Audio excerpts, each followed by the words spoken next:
Chapter 41. You are listening at novelfull.audio. After returning back from the item shop, I moved together with Mi-V and Young Hae-yeon. It was time to meet Choi Solji and deliver the dagger techniques I learned from Green Goblin, as well as the recently purchased leather armor. Last time, I wasn't sure if there was something wrong, but all we did was rest, so I was thinking that we had to do something as I walked. Once we were a bit far away from the goblin encampment, we met Choi Solji always at that location and she was waving her hands. "You're late. It seems that you came together with Green Flower and the fairy." "Koreak." I nodded my head. In fact, it wasn't like I hadn't thought of attempting to speak to Choi Solji, but I decided to just stay silent for now. It wasn't like I didn't trust Choi Solji, but it was because if she told the AIA city that a monster could speak in the human language, then the circumstances would be quite complicated.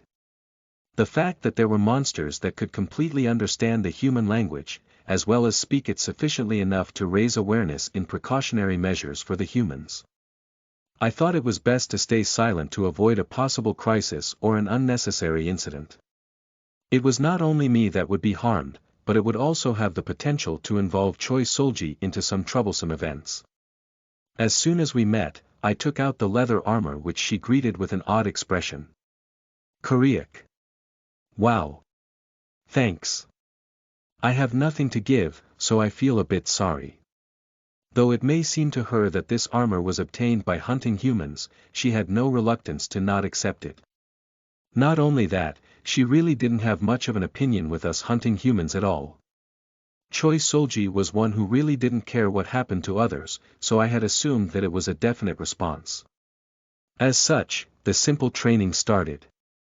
As if she was originally strong, Choi Solji's skills had improved significantly.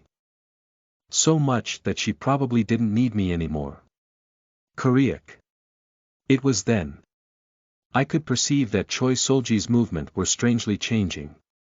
At some point, I could feel that she was slowly adjusting the Green Goblin dagger techniques to make it a bit more comfortable to use. It was the same for hiding and walking. She was integrating her own skills to them. The problem was that her process was too natural. It was unbelievable, but the original skills that she had were not bad at all.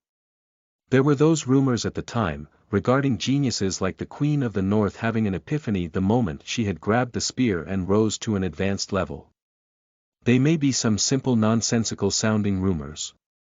But I had directly encountered her, so I know now just how reliable those rumors were. This was the kind of feeling I had watching Choi Solji. As if she had wielded the dagger for several years, Choi Solji was rapidly evolving.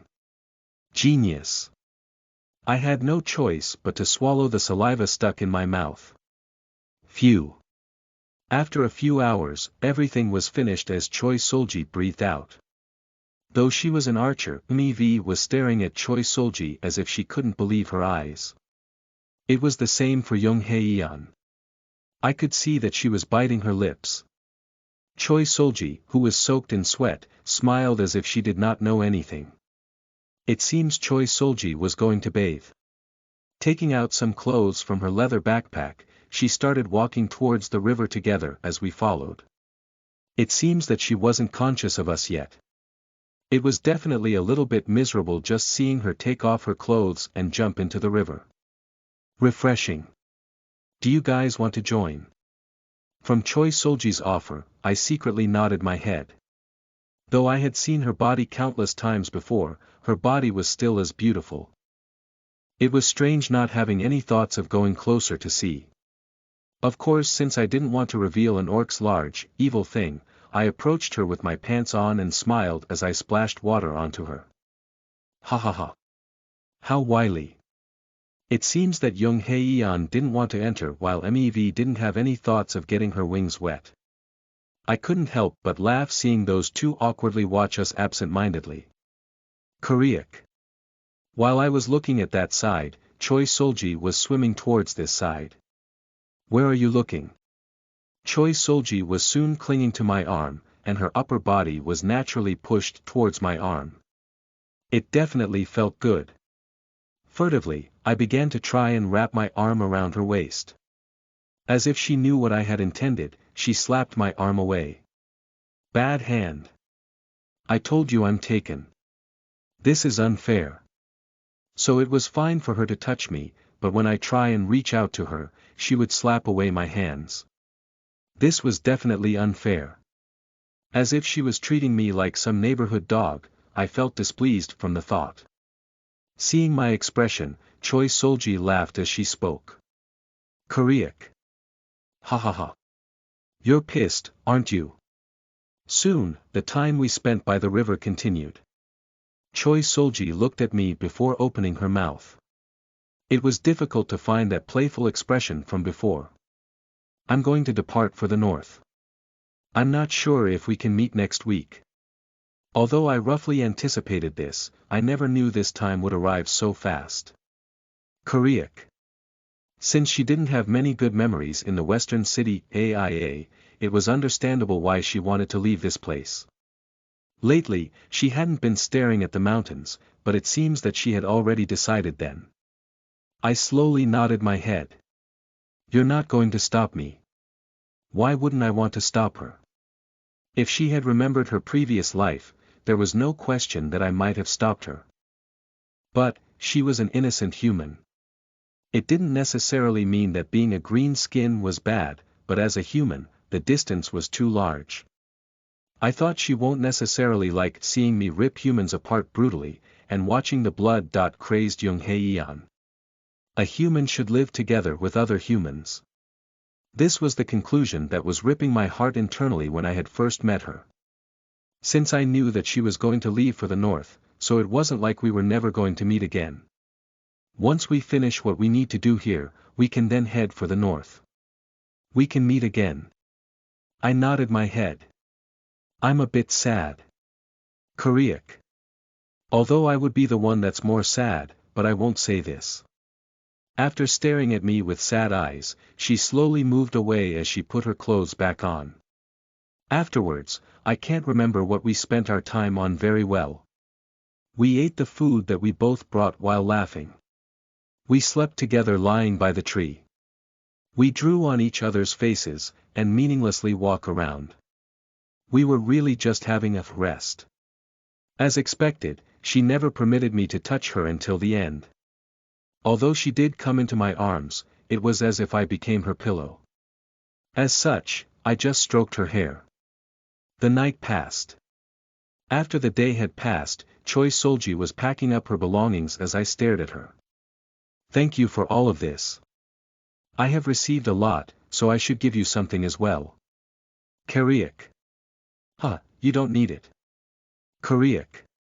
You'll definitely like it. After tilting her head towards the side mumbling, this should be all right. She walked close by and kissed me on the cheek. In my past life, we had done much more skinship than this, but to suddenly receive a childlike kiss. But, strangely my face reddened. Koreak. Puhahaha. Choi Solji, who was holding her stomach while laughing, looked at me once more and spoke. And one more thing. There's a cave in the western forest near a lake. Everything in there is my present to you. You have to go there together with your friends. All right. Koreak. After concluding her words, she was about to leave straight away. I grabbed a hold of Choi Solji's arm tightly. Choi Solji laughed and kissed my other cheek, which caused me to unknowingly let her arm go. We'll see each other again. Since I'll come find you. As such, in a brief moment, Choi Solji disappeared. Her speed was so that I probably wouldn't be able to follow even if I tried. She was so fast, that in a brief moment, she was nowhere to be seen. At this time, I had regretted just a bit being reborn as a green skin. It was somewhat relieving, yet also sorrowful. Still, since we had trained like this together, I had hoped for a response of her wanting to live in the care of monsters, but it seems she had no thoughts of doing so at all. Of course it would be an unimaginable notion of living together with orcs and goblins, as if I was a human myself, nevertheless, it was still bittersweet. I know where she had departed, and she had even said that she would look for us, so we will definitely meet again. But, I was already missing her. It was as if I was breaking up with a girlfriend I had dated for a long time. But I had no choice but to stay here. Choi Solji had departed to search for a new life, while I also had things I needed to do. Of course my body currently was good, but I wanted to meet her again with a body as similar to a human as possible. Funny enough, after Choi Solji departed, MEV had a satisfied look as if she thought that I would be able to concentrate more on clan matters now.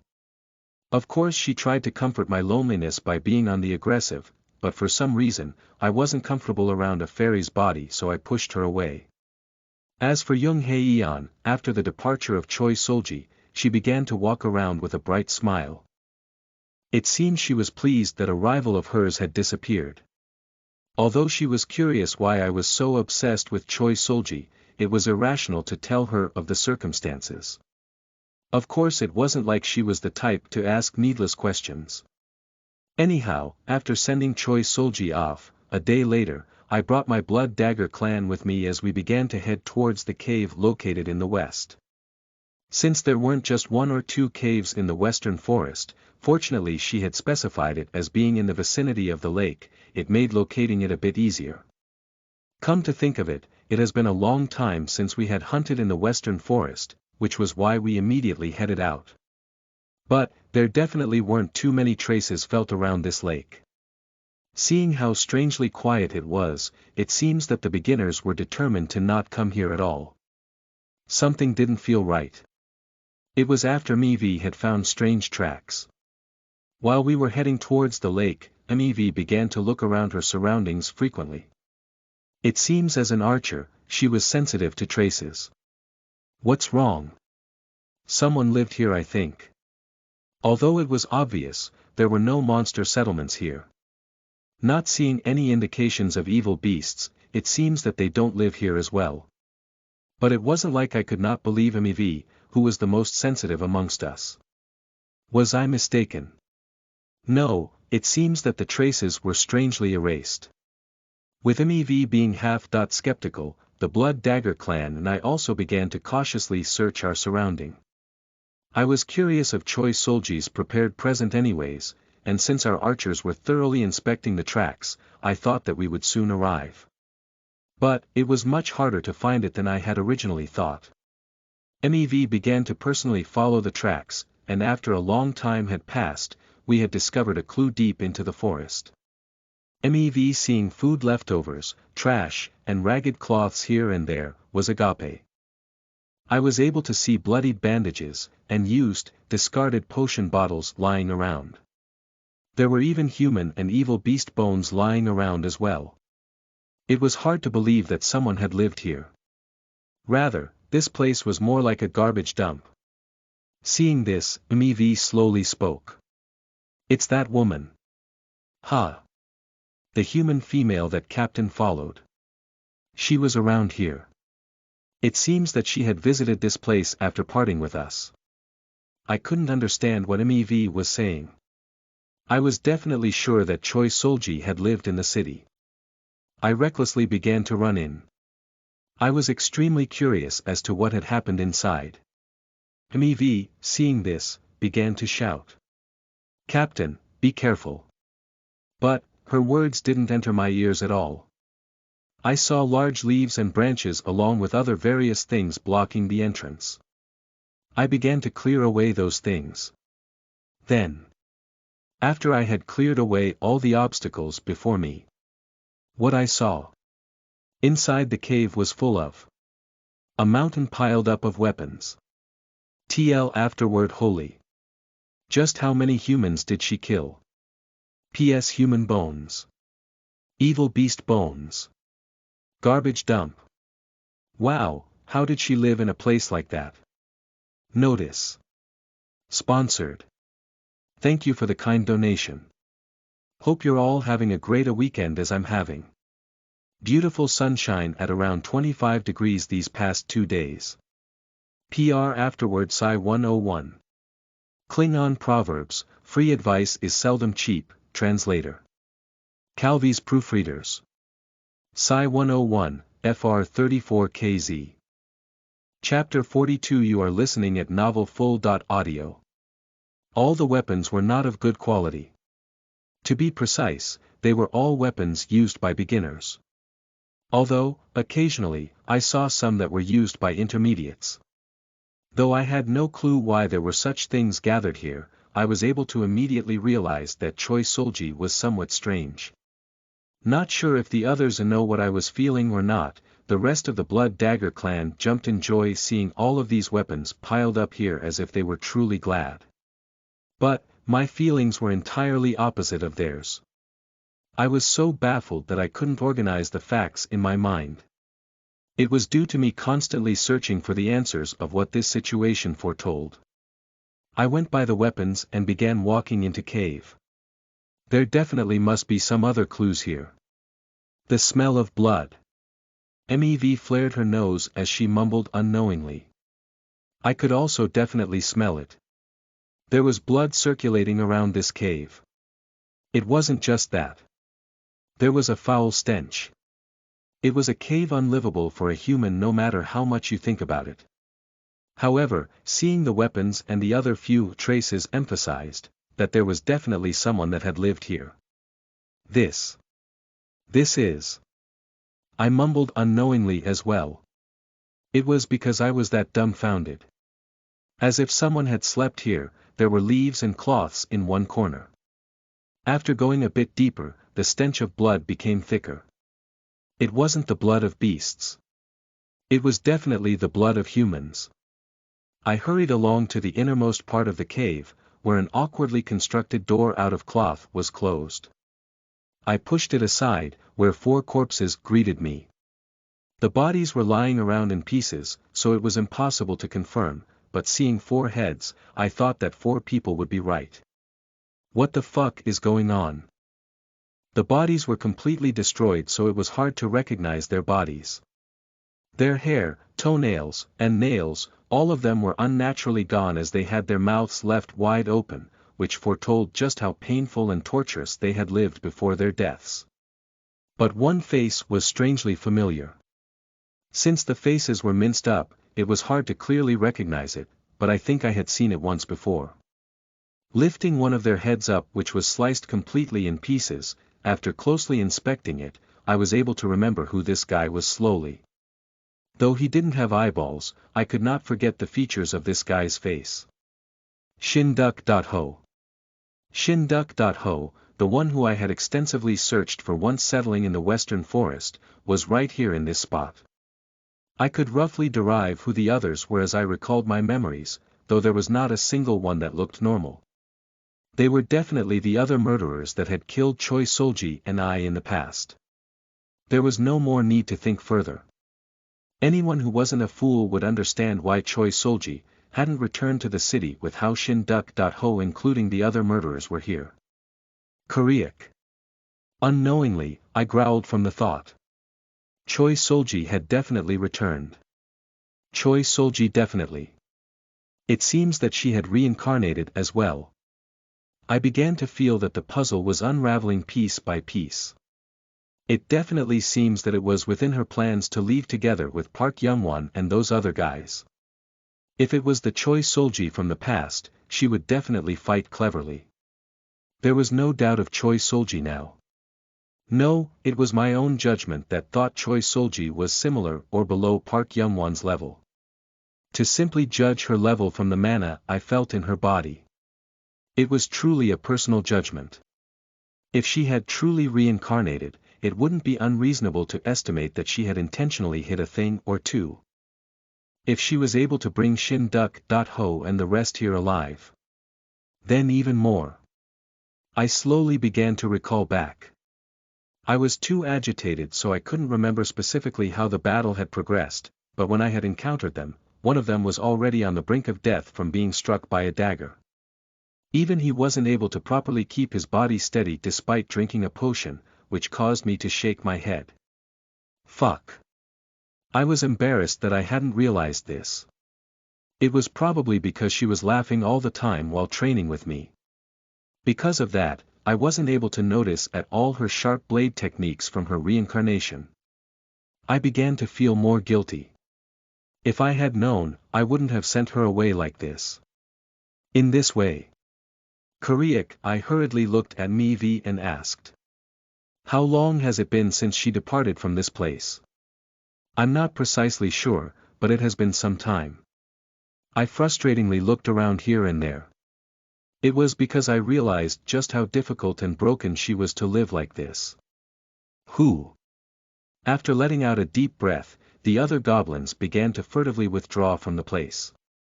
At that time, Mev spoke. Captain. Did you happen to have come here? I shook my head. If I did come here before, it would have been a fortunate thing. After seeing me shake my head, Mev became more suspicious as she stared at me. She started to touch the large cuts inflicted on the walls. This. You didn't make this, Captain. No. I never came here before. Of course, unlike Mev, I wasn't able to see the traces. I hurriedly withdrew my great sword and wielded it, causing a very similar cut to be made on the wall. It's the same. No, it's a bit different. It definitely is similar. Mev with a cat-like face as if she found this amusing, continued to stare at the walls. Soon, she arrived at the end of the cave. She was able to confirm the cuts that were wholly done on one side of the cave. At this time, even I was able to see. Mev clapped her hands and spoke. Aha!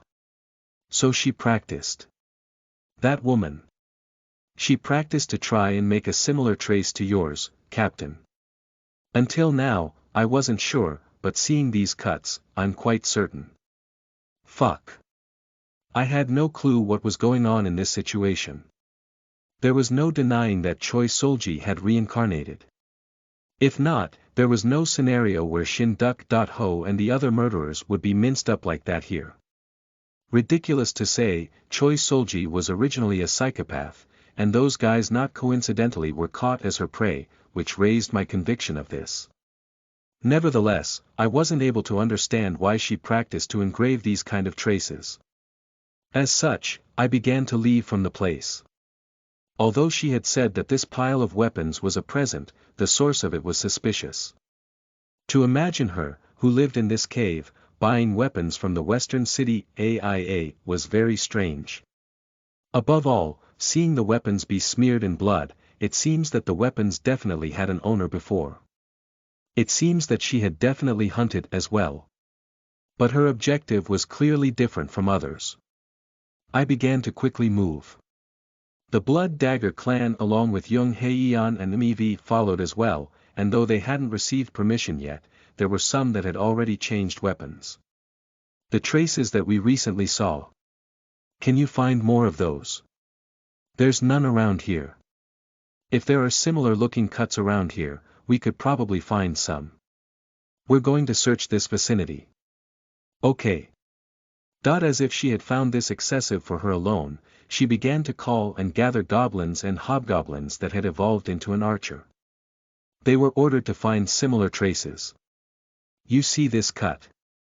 You just have to find the trace of Blood Dagger. Girik. Girik. Though it's going to be hard, if it's the Blood Dagger's trace, we will definitely find it. We clearly remember the trace of Blood Dagger. The guys full of enthusiasm began to search around in the spur of the moment. Clearly, here and there were traces as if our clan hand hunted humans. And these traces were made at certain distances apart from one another. If she was prepared to stab us, this would have occurred near the cave or the place where we always met. I swallowed my saliva. I could roughly guess what Choi Solji was thinking of while doing this. Revenge. She was luring another revenge target of hers towards this side with the impersonation of another weapon merchant. It probably wasn't the Holy Order. Although there was quite a ruckus here, with the Green Goblin clan leaving every day, the Holy Order were too preoccupied. Since they hunted people regardless of whether they were beginners, intermediates, or advanced, the Green Goblin clan was their priority. In the first place, the Holy Order doesn't really concern themselves with people that could be recruited anytime. If they had truly cared for the safety of beginners, they would have already come to hunt us down. And there was Choi Solji, who would have not attempted to attack the Holy Order thoughtlessly. Above all, Choi Solji's goal was revenge. She had already completed her revenge against Shin Duk-Ho and the others that she had died to. Though a bit complicated, it was the same for Park Youngwon and his gang. If you think about it, there should be no one else that was within her range of revenge targets other than the Saint Sword. After pondering carefully, I began to unexpectedly reach a conclusion. That bastard. I had heard that she was offered a position as a concubine to one of the authorities, but she never told me which bastard it was that she received it from. If Park Youngwon, that bastard, had moved due to orders from that authority, I was able to roughly know what that person was that Choi Solji was trying to currently lure. Then, one of the hobgoblins that had left began to run towards me. Humans. Humans. Captain. Humans have come. They are wearing red clothes. Red clothes. The voice saying that humans in red clothes had come. I couldn't help but naturally think of one of the subsidiary clans under the Holy Order. Red Cross Clan. TL afterward green versus red. What's your favorite color? Choose Hehe. PS 2 weapon merchants. Well, Solji definitely fabricated like one. And God, that torture. Shuddering from how they had no hair or nails, and died so horrifically. She's one psychopathic girl for sure. Comment. To the one that mentioned psycho girlfriend in the comments, thumbs up to you. Even MC acknowledged that she was a psychopath. LOL. Notice. New week, which means another week of green skin chapters. Girik, happy Sunday. PR afterward. Psy 101. Red Clan vs Green Clan. It's on. Fight Night Round 1. Translator. Calvi's Proofreaders. Psy 101, FR 34KZ. Chapter 43. You are listening at NovelFull.audio. The Western City AIA was managed by the Holy Order normally. Usually, a small group of people grouped together is called a clan, while those with substantial numbers are called a guild. The Holy Order, which was sizable in magnitude with countless strong members, was a guild that had countless subsidiary clans, and the Red Cross clan was one of them. Like how the Green Goblin clan was protecting us, the Holy Order protected and helped the Red Cross clan. I was able to understand why Choi Solji was doing these toilsome work. It was because the Red Cross clan was managing the entrance of the Western Forest, the hunting grounds for beginners. Fucking bastard. Red Cross clan master, Lee Youngdon. Though I only heard rumors that he was nasty, but who would have thought that the fucking bastard was the primary instigator of all of this? It was even Lee Youngdon that had executed Park Youngwon for his crimes in my previous life. I remember watching that scene together with Choi Solji. In case he might get caught by the Holy Order, or be incriminating of himself, it seems that he had taken care of all this personally. I slowly began to think once more concerning Choi Solji. The fact that these guys were walking around here somewhere. The possibility of Choi Solji being around here was high as well. No, she's definitely waiting for her opportunity somewhere. Not sure where exactly, but she was definitely aiming for Lee Youngdon. It was impossible to penetrate through countless clan elites and kill Lee Youngdon. No matter how strong we had gotten, the opponent was still the clan master. Choi Solji, who firstly has provoked them, must have had some way, but it won't be easy. To be easily dealt with and eaten was this side. But, this wasn't a battle without victory. In the past, this Red Cross clan was an existence far from me. It was definitely so. However, don't we have the Green Goblin clan's assassins protecting us from the side? They must have judged that there were no strong within our side. They believe that they can sufficiently win against our Blood Dagger clan. It has been a short while, but our Blood Dagger clan has grown stronger. Our subordinates are clever and wise, waiting for these green skins to test their mettle. I quickly called for the Blood Dagger clan. Though it may be just a simple pivot, I was able to organize my thoughts. There was no time to be discomposed. Everyone. Quiet. Prepare for battle. Victory. For victory only. Girik Girik. They quietly chanted as their voices resonated in the woods. Expectation and excitement swirled around all of their eyes. As if somewhat anxious, everyone felt that this battle wasn't going to be as easy as before. I could see the faces of my orcs with reddened eyes and their noses flaring. Karuk Girik. The Red Cross clan was configured of warriors, paladins, and a small group of priests and magicians. It was a well-balanced clan. Especially, Li Yongdan, who had changed classes into a special class. Despite his pig-like appearance, I had heard countless rumors of how strong he was. Compared to us, which was mainly composed of swordsmen, archers and assassins, they had the advantage. But the Blood Dagger clan will never engage in a losing battle. Victory. For victory only. As such, we began to slowly hide our bodies. Why have the goblins, hobgoblins and orcs stayed throughout with me? It was because I was recognized by a few goblins for my method of throwing daggers in the first battle from afar. The initial reason why the Blood Dagger clan was created was because I was the first to evolve, but also because they found my battle style impressive. We are the despicable Blood Dagger clan. We are despicable. We are the despicable Blood Dagger clan. Our captain is despicable. The Blood Dagger clan's identity was literally despicable and cowardly. It was a way of thinking that didn't match with the green skins that valued honor in the first place. The Blood Dagger clan camouflages, and doesn't hesitate to retreat as well. If the enemy is one that we can't win, we will turn back, but if it is an opponent that we can contend with, then we will chase them to the end. We hunt. There is only one thing I demand of my subordinates when we leave for a hunt. Come back alive. Of course, it wasn't like our clan did not think of honor as important. They were still belligerent green skins that valued honor. When I had lost my honor by losing to the Queen of the North, they had cried for me, and screamed of helping me regain my honor together. They admitted their losses when they suffered defeat under the Patriarch's flag, and respected one another.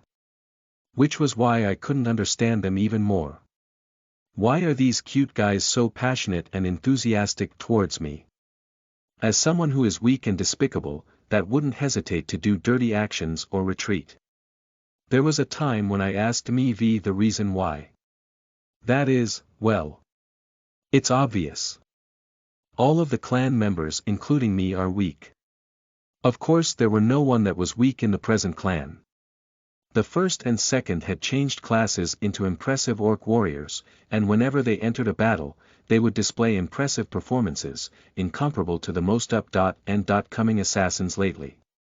It was the same for the 3 female goblin siblings as well. You can't exclude the archers led by Mev as well.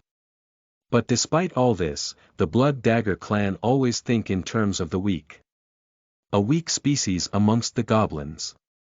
Where they had gathered was the Blood Dagger clan. Battling was fun. But, winning was even more fun. Our chief always makes us win. Those guys thought like that. Girik. For Blood Dagger. For Blood Dagger.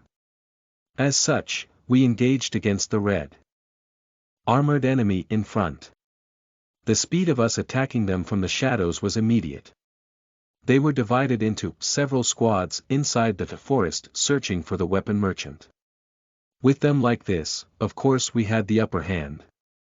Our objective was to attack all of them before they could inform anyone that they had engaged the enemy. Qua. Fu. Fuck, it's the weapon merchant. Weapon merchant. Location. Inform the location. Green flower. Even green flower is here. The number wasn't small. But with them acting in separate squads, we were able to sufficiently devour them whole. I rushed in with my large greatsword. Instantaneously, flame magic was rising towards the sky. It was probably a signal flare that tried to reveal the weapon merchant had been discovered here. But, of course, we wouldn't allow them to simply reveal our location. MEV shot her magic arrow into the sky, completely scattering the flame magic. Nice. Kwaang. I swung my large sword intending to split them in half. Seeing that great sword coming towards them, evolved warriors with shields rushed me covering up to block it. They were trying to buy enough time by hindering me. It seems that my greatsword was lacking in cutting through those shields fully covered in mana. However, Korean, I used the side of my greatsword to clear away their shields. Sh. Shit. Naturally, their bodies tilted towards the opposite direction of their shields. And the arrows and daggers of the archers and assassins rained down upon them. In a split second, their bodies became riddled with holes like a beehive. Hack. Hack. As if they were warriors with high health, they were still alive.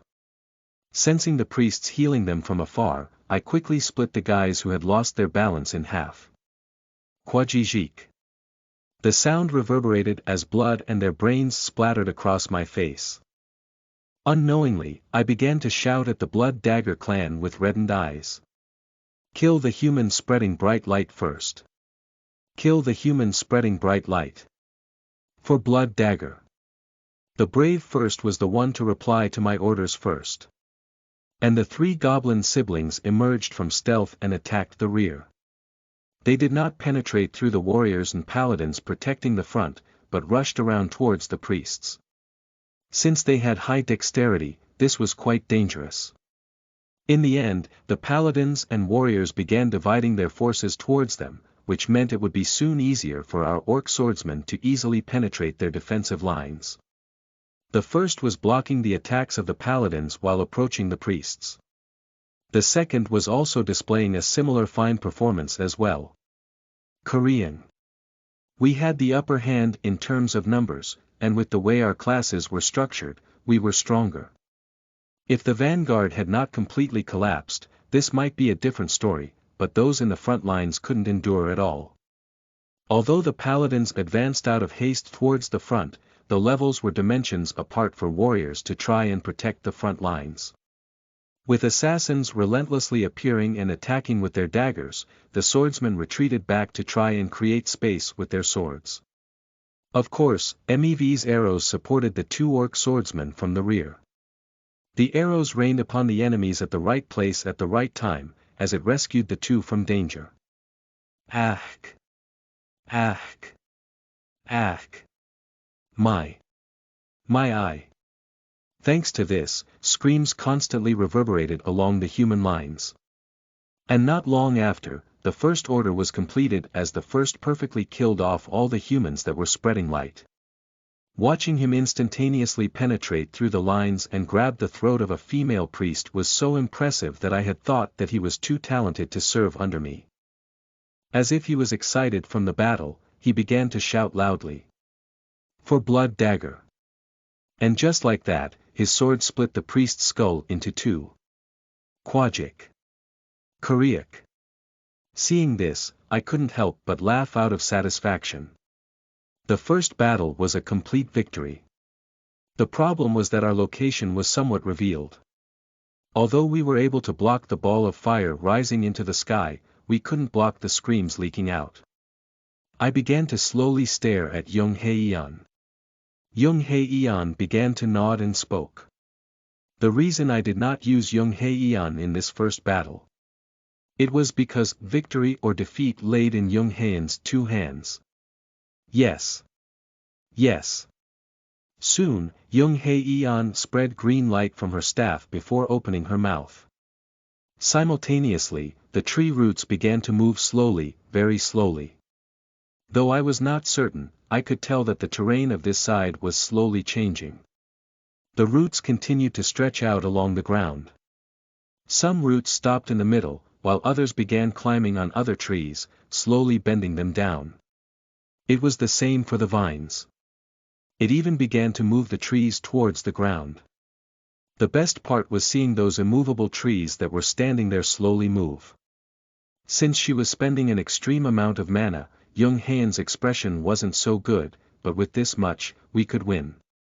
With the purpose of complimenting her, I stroked her hair. Her face immediately brightened.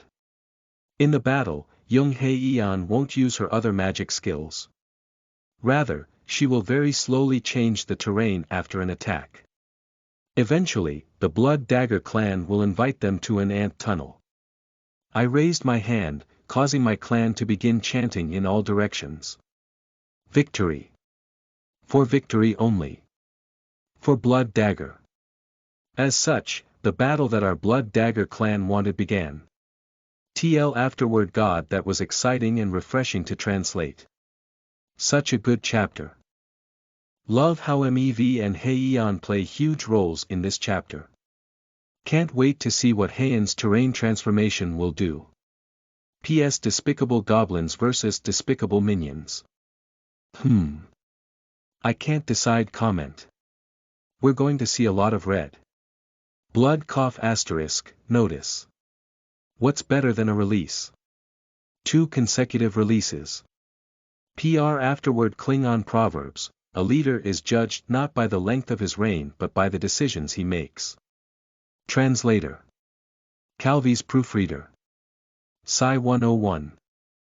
Chapter 44. You are listening at NovelFull.audio. Kim Young-hee was an archer that had recently joined the Red Cross clan. Frankly, her level or standard wasn't that high, but she had been admitted due to a special case of finding favor in the eyes of clan master, Lee Youngdon. Fucking pig. Like bastard. Though her body was safe, considering what she had to endure, she couldn't help but swear. Thankfully, he wasn't interested in much else of her. Though it ended with just once, it was still a displeasing memory. But, she was truly ecstatic of being in a group after that day. Especially if it was the Red Cross clan that received protection from the Holy Order, which was dimensions apart from those other non-committal clans. While those losers were busy begging, she could walk confidently with her comrades in her stride and eat delicious food 3 meals a day, and accumulate a lot of experience by hunting with her clan members. As someone that was properly pursuing her dream of having her own clan, Kim Young-hee, for the first time, began to regret entering the Red Cross clan. No, to be precise, she was regretting it. Where am I? Though it was hard to understand in common sense, there were screams constantly being heard, but it was difficult to find the right path. Hey, what are you doing? A bit. Please wait a bit. Something is wrong. She felt something was wrong after the first scream. It feels that after discovering the movement patterns of the weapon merchant, the campaign of hunting this monster down had somewhat gone wrong. The Holy Order Guild is expecting a lot out of this plan, even asking Lee Youngdon directly to act in this campaign. Shit. Kim Young-hee swore inside. Although she, including a few other archers, had received quite a reward after analyzing traces, but that was before she had entered this forest. If things go wrong, she might be kicked out of the clan and lose everything. Are you saying that an archer can't even find the way that we recently came from? No. That's not it. Hearing her comrades scolding, wanting to cover her ears, she inspected her surroundings once again. From her memories, this path was definitely not it. Although the forest was wide, there were a lot of Red Cross clan members as well. They had intentionally departed to join up with the other forces, but she couldn't find the path no matter how hard she tried. As if she was seeing this path for the first time. The marks that she had collaborated with other archers to confirm each other's location had either completely disappeared or changed. There was only one conclusion. Damn. Is the forest moving? Even she thought that it was a ridiculous theory. But the forest was really moving. With a serious look, she began to inspect here and there as she heard the frustrated party members of hers complaining. Sigh. Fuck, I knew ever since you were specially hired, but what was our clan master thinking bringing this kind of stupid bitch here? Sigh. For an archer to be lost. What did you just say? She was angry. Though the words were correct, but still she felt extremely bad. Kim Young-hee, unknowingly, glared at the man, who finally continued saying sullenly. Okay. Okay. The group leader as such ignored Kim Young-hee and continued his work. Magicians. Try sending out some flame magic. Until the main forces arrive, we will wait here. If we wait for a bit, they should be able to find us. TCH. To not have a useful archer, for things to become this difficult. Kim Young-hee couldn't help but bite her lips. Being ignored was just the start, but having everyone glare at her was extremely unpleasant. After this event, she imagined being kicked out of the clan as her future darkened. Having to beg Lee Young-don to let her stay in the clan caused her to nauseate from the thought. In the end, Kim Young-hee couldn't help but speak out. Just wait a bit please. I can find it. How long will it take? Ha. It'll be easier waiting like this. So you're saying we should send out the flame magic then? Are you crazy? What are you going to do if the weapon merchant finds us before the main forces? Especially when there are footstep trails around here and there. To be honest, there were none. But they were convincing words. The archer had quite a large influence in the party along with the commander. For a party leader to act recklessly would lead them to their inevitable deaths. By not listening to the advice of an archer, there weren't just one or two parties that were completely massacred, so the weight of the advice was much heavier. Shit. Find it in 10 minutes. We can't wait any longer than that. Seeing that she convinced him, she wholly nodded and began tracking. Whatever happens afterwards, finding the path was a priority. There was no way the forest was actually moving. Reporting that these were the actions of monsters was uncanny. The monsters of the continent were stupid and reckless. Although the Green Goblin clan of the West were a bit better, but the way ogres and those other creatures fought were truly reckless. The weapon merchant was indeed an orc. Though she couldn't admit it, she thought that she might have entered the wrong path. This was definitely not the correct path. But, with the pressure amounting towards her, she opened her mouth before she knew it. It's this way. If they enter a bit closer, they will definitely meet someone. Hearing Kim Young-hee's voice, the rest were a bit relieved. The party leader was satisfied it seems. CC. You could do it. Everyone, we will advance a bit further inside. As such, Kim Young-hee led the way first. It was then. Girik. Girik. Girik. It was that particular voice of a goblin scoffing. Although they were extremely surprised for a moment, the party quickly responded with countermeasures. The leader that was rude to her up to a moment ago quickly moved up, grabbed her by the collar, and threw her behind. Kim Young-hee's body flew backwards as she felt herself rising in the air. It seems that he had roughly understood what was going on. Those guys were attacking. The party leader had probably flung her back in order to protect her. The leader, who was rude looking before, looked a bit cool. Prepare for battle. Prepare for battle, should I ask him out on a date? In the midst of a battle, she was having a useless thought. Everyone prepare for bat. Girik. But, that useless thought crumbled in an instant. Pierced by a dagger, the warrior collapsed backwards as he stared eyes wide open at her. As if he was resenting her. The fallen Kim Young-hee, seeing that, took 4 steps back. It wasn't just her. Many of the others were a bit shocked as well. SH. Shit weapon. Merchant. It's the weapon merchant. Send the magic signal to the sky. Inform the location. A few magicians began casting Shield to Endure, while the others began preparing to send flame magic into the sky. Soon, a magician shouted Fireball as he extended his hand to the sky, but the magician swiftly had an arrow pierce his forehead from somewhere. Kook. In a split second, the casting was cancelled.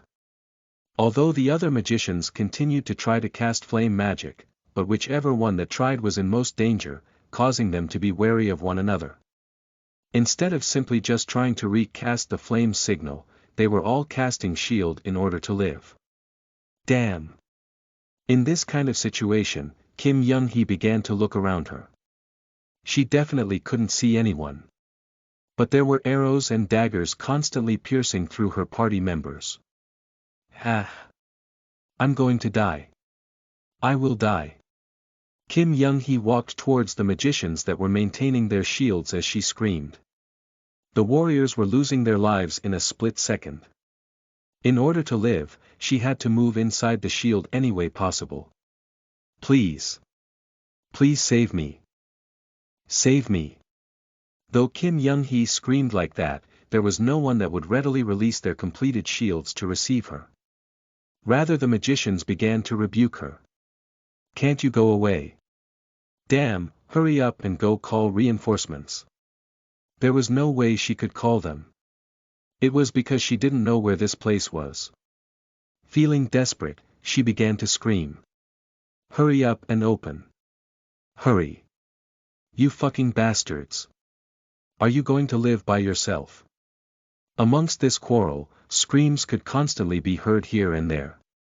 The warriors and paladins that could be said to be the pillars of the clan were dying. Stricken with fear, she had no thought of even drawing her bow. No, she was trembling so much that she couldn't see her bow. Hack. Hack. Kim Young-hee subconsciously turned her head towards those voices that were on the verge of tears. Koryung. An orc wielding a large sword was slowly walking over. In his vicinity, there were warriors and paladins' body parts rolling around. Seeing this, she couldn't help but mutter. Weapon merchant. That thick green skin and those muscles that were about to burst. Compared to the other orcs, his molar was larger. The beast-like sounds, and those red eyes were enough to strike fear into Kim Young-hee. Ah! She let out a lamentation. Whether he paid attention to her or not, he closely walked over and swung his great sword. That slicing sound cutting through the air, as if it could destroy anything in its way, leaked out, causing her to instinctively close her eyes and bend down. Soon, screams could be heard behind her. Kwang! The shield that the magicians maintained together shattered. And then, the magician that she was arguing with just before tumbled around the ground in two halves. Her whole body was soaked in blood. Kim Young-hee, who was covered in intestines and blood, began to scream. Kaya. I'm going to die. I'm going to die. Her body automatically began to tremble. And seeing the landscape slowly beginning to change, and those tree roots relentlessly moving, she was finally able to realize that the path she knew had changed. Green flower. She was able to finally realize it now. They, and the whole Red Cross clan, had completely been caught in a trap. Against her will, she found her body being sucked down. She could feel those roots wrapping around her. It was getting harder to breathe. Those continuously moving plants soon entered in her mouth. Though she wanted to turn her head away, her wrapped body didn't allow her to resist at all. Weak, she tried her best to spit them out, but those things kept entering. She could feel that appalling pain inside her stomach. Save me. Save. It was excruciatingly painful, as if she was being seared. Due to the immense pain, her mind became even more clear. Though she wanted to squirm, she couldn't. The tree roots continued to enter her esophagus as she attempted to vomit them out forcefully, but those tree roots that continued to invade her body began to delve in further. Her intestines were wounded, causing blood to flow out of her mouth. Save me. HHK, and then she could suddenly feel her body burst. As Kim Young-hee closed her eyes in the midst of the pain. TL afterward, what a beautiful, lovely death scene. Stunning art. I see that she can't help herself in killing human women. PS changing the forest into a maze. Wow. Hei Yan is one OP plant magician. Notice. Hee hee, third release for the week. Happy Sunday, Monday for some. PR afterward, crush your enemies, see them driven before you, and hear the lamentation of the women. Conan the Barbarian, 1987. Translator. Calvis. Proofreader. Sci 101. Chapter 45. You are listening at NovelFull.audio. 2 Weapon Merchants, 4, Koreac. So what time is this? It's the 4th. Jung Hae-yeon replied to my question.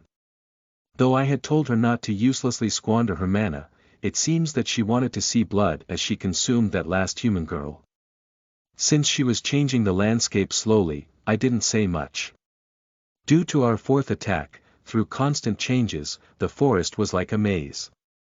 If we had not changed the landscape proactively, MEV would have lost her way. Since we knew everything about the forest originally and how it was changed, our sneak attacks were showing quite effective results. Can you feel the rest of those guys? Yes. Whenever enemies enter the area where her roots were, she could grasp the location of the humans, so she will definitely be first in terms of achievements today. And with MEV and her rangers spreading out to gather information, we were able to synchronize them to create a useful report on the opposition. The ones we recently caught were minnow-like bastards. Captain. The real, strong guys are elsewhere. Koreac. I had known about this fact as well. Although their forces were divided into many, Lee Youngdan's force would definitely be the greatest. Not sure how much, but I thought that it would be greater in number than our Blood Dagger clan. First, let's clean up the other remaining search parties first. As such, we began to clean up the rest of the Red Cross clan. No matter how difficult Jung Hae-yeon and MEV were making it to find their intended path, if we were able to fight their main force and the following reinforcements to come, the situation would be greatly uncertain. We continued to move within the forest. Sometimes, we would hide and ambush parties just using arrows, other times we would release a few goblins as bait to lure them in before killing them. Hack. Hack. Here and there, screams could be heard sporadically. I split up my clan's fighting force and rejoined them constantly to make it impossible for them to determine our numbers. Obviously, it wasn't like I originally had tactics and strategies. All I knew was from reading books. If they had a useful commander, they would probably be able to estimate our numbers, but it seems that the Red Cross clan didn't have such important individuals. Since he had filled his key circle with his harem, no wonder the clan wasn't operating properly. And the most important thing. The fact that they consider us as stupid monsters. Since they were a bit famous as a clan, of course they wouldn't even consider us as a worthy foe. It would have been better if the Red Cross clan had decided to move together, but they separated their forces and decided to check each other's locations by sending fireballs into the air. But, by doing this we were able to determine how many of their group numbers were left and where their locations were. There were approximately 5 flames that were sent into the air. Including the main force, so there were only 4 left. We slowly began to conceal ourselves in preparation for the next ambush. Of course we hadn't concealed ourselves in a particular location. We had hidden our bodies completely, in dot between the 2 fireballs that were recently shot up to confirm each other's locations by the trail. We seemed to be in a better position than I thought, as we concealed ourselves behind the roots of Jung Hae-yeon. After waiting a bit, the human group's archers began to confer with each other. At this rate, the chances of us being found out was high. I gradually raised my hand, as MEV and the hobgoblin archers began to slowly draw their bows simultaneously. Judging that they were within distance, I extended my hand down as arrows rained down. It's the weapon merchant. Weapon merchant.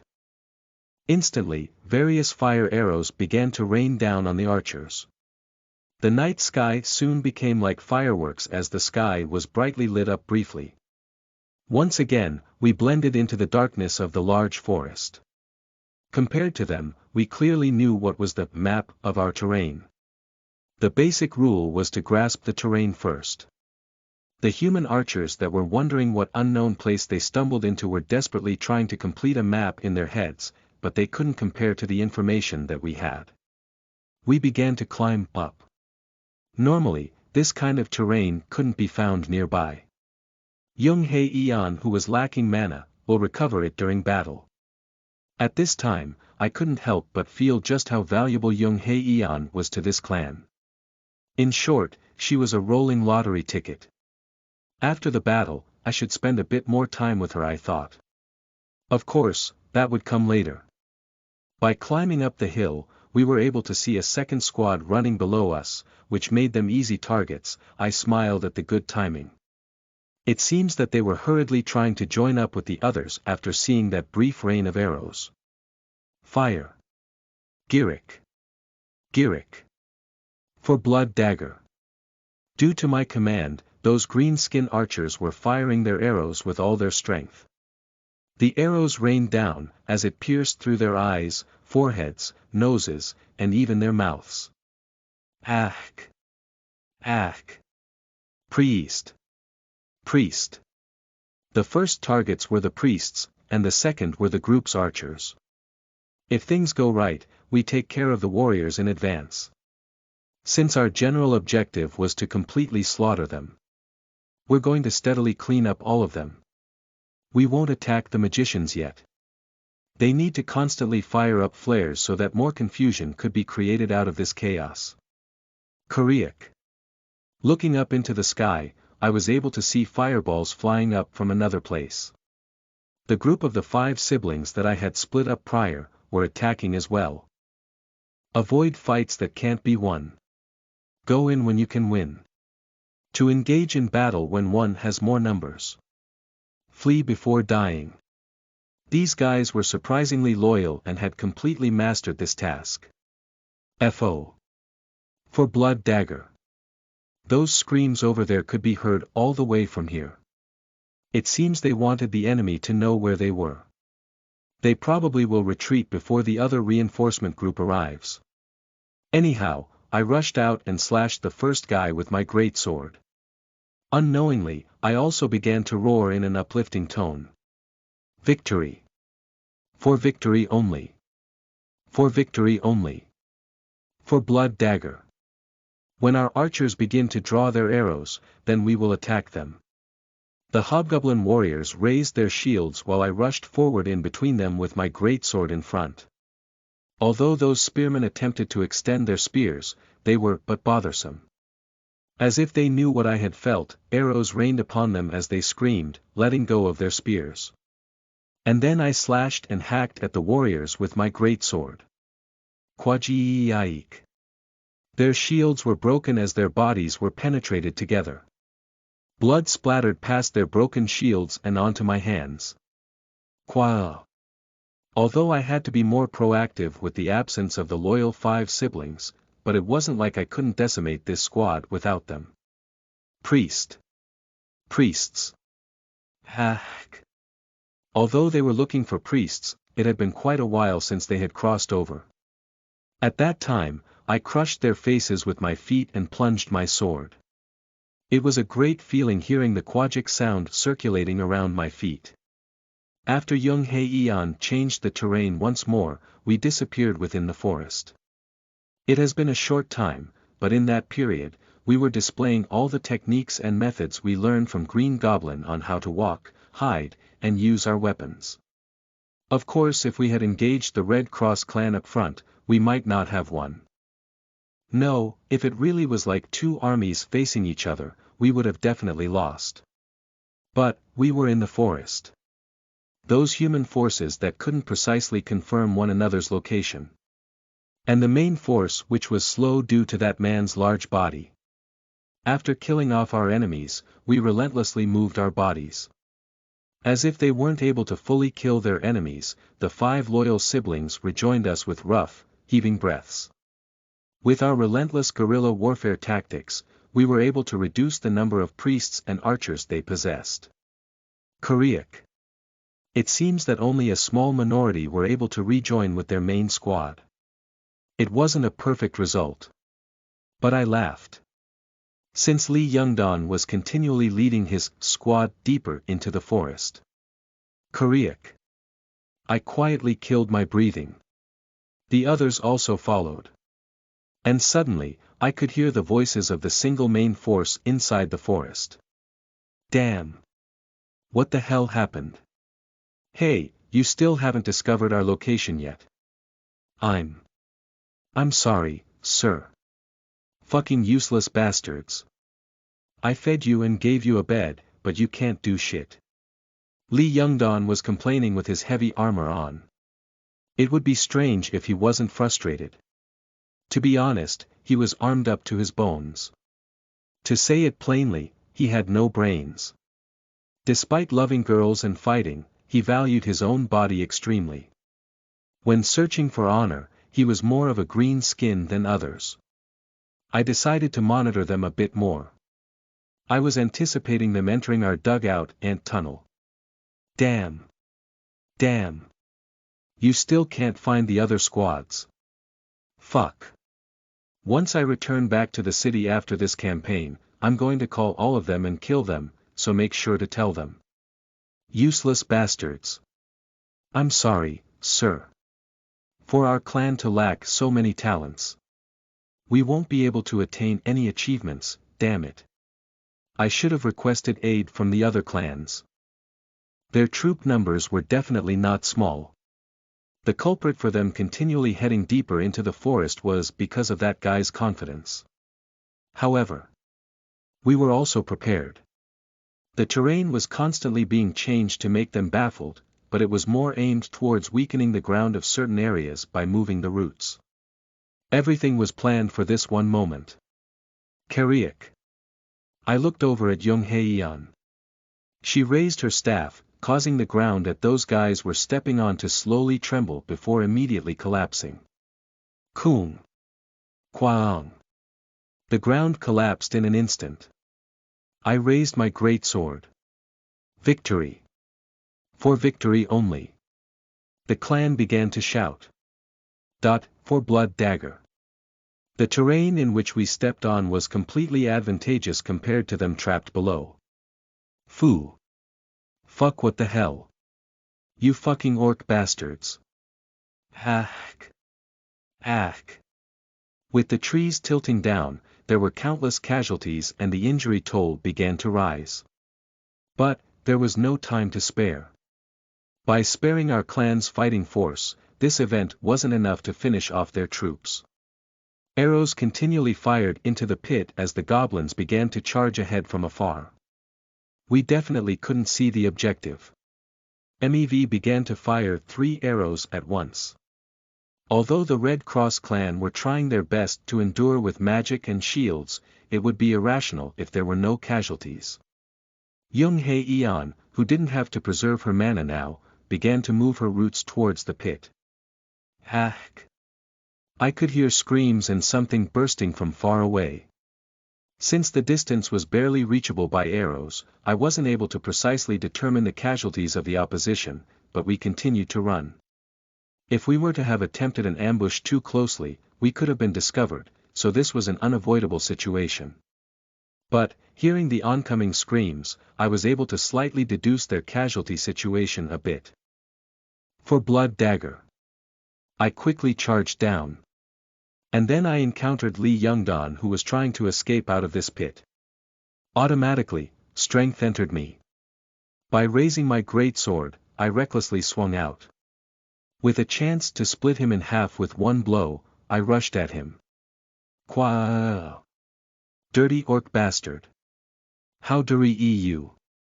Lee Youngdon, who had barely regained his balance with the others, raised his large bastard sword and clashed against me in the middle of the western forest. Quah! Quang. Chapter 46. You are listening at novelfull.audio. 2 weapon merchants. 5. I could feel that the dense strength through my hands. To exaggerate a bit, I could feel the impact running inside me. Damn. Fitting of the title of clan master, the guy was certainly strong. I had simply thought that he was just a pig bastard that enjoyed girls, but it seems there were countless things hidden in his body. While he rotted away in this continent for quite a long time, he must have a unique ability. This was an unfavorable fight. The bastard was fully armored with a wide bastard sword. The fact that the weapon was made to allow one to pierce to the end was quite impressive. But seeing how it was slightly shorter than a normal longsword, it seems that it was not a normal weapon. You damned orc bastard! How dare you! How dare you! He was furious towards me. But, I was also burning in rage as well. Instantaneously, my eyes reddened as strength entered my muscles. But, after I pushed my sword harder, my great sword began to deflect back. I thought I wouldn't lose in terms of strength in a battle as an ancient orc, but it seems he is living up to his large frame. Die! In an instant, his thick sword flew towards me. It was, as if I was facing a monster in my human period. To be a monster in this situation was a bit ironic. Koreak, I couldn't help but laugh. The guy that will help me know just how strong I've become. That person was Lee Youngdon before my eyes. Before, Lee Youngdon was evaluated as exactly intermediate in the city. Of course that was a very high ceiling then, but now, it was a wall where I believed that I could overcome. The sword that was coming towards me. I blocked it. The reach of my great sword was longer. Currently, I was the Queen of the North. And that guy was me. Instantly, I began to make distance. All the blows that came to my way, as if I was handling a boar, I deflected his sword away. The clashing of swords continued to echo in the battlefield. Strong. But it didn't mean that I had no room to breathe. Of course the battle against him was important, but the other clan was the same. I looked around and began to shout to my subordinates. Kill all of the humans that are climbing out. For Blood Dagger. Victory. Only. For victory. He definitely couldn't understand what I said. But he'll roughly know what it meant. I couldn't spare any more attention to my subordinates. Since I was busy as well. Koreak. You orc bastard bitch. Every step I took back, he would follow the same. The impact on my hands as if they were going to burst from his strength. But as if I'll release my sword. Rather, this was quite enjoyable. The battle against the Queen of the North. It's just like then. Battling against the strong were enjoyable. I swung my great sword down from above. Cutting through the air, the blade approached towards him. Seeing this, he bent down and swung his sword up. Clang! My great sword deflected back up into the sky. I knew that the guy would use this moment to attack. I let my great sword go as it flew into the sky. Then, I quickly withdrew the weapon-breaking longsword that I had recently purchased, and blocked his sword with all my might. This time, he was the Queen of the North. Unlike before, he recklessly attacked and rushed in. It seems that he was confident as a swordsman in close combat. Qua! I threw the dagger I had towards him. He withdrew back and blocked it with his sword, which allowed me to retrieve my great sword. I had changed weapons for a brief second. Kariwiing. He was finally able to recognize it as well. That the weapon merchant wasn't some pushover. Fuck. Foul language leaked from his mouth. While we were in this confrontation, the humans that hadn't escaped the pit yet were continually screaming. Hack. Hack. The warriors that came together with Lee Youngdon were being blocked by the 5 goblin siblings along with the other orc warriors. As time went on, the one that was more desperate was definitely him. As his forces haven't completely climbed up yet, right now, I was the one with more time. Quiet. Not realizing, I began screaming as I rushed at him. I slashed the ground with my great sword, causing a cloud of dust to scatter at him. But he wouldn't be hit with such a sly attack as he slightly side-stepped and rushed at me. While trying to make the preemptive strike, it seems that it had caused an opposite effect. From the rush, I raised my great sword. Hung. The slashing of the wind could be heard. Kwang. I was able to block the guy's sword, in which I released my sword immediately. I will never miss a day. Every day. Every day. The repeated actions were very natural. Releasing my great sword, I simultaneously withdrew the weapon-breaking longsword. Then, twisting my body, I stabbed towards his neck. With my other hand, I grabbed the released greatsword. Kwang. The sword was blocked again. Then, I instantly raised my greatsword and again stabbed towards his waist. But it was blocked as well. Pig-like bastard. Time continued to flow.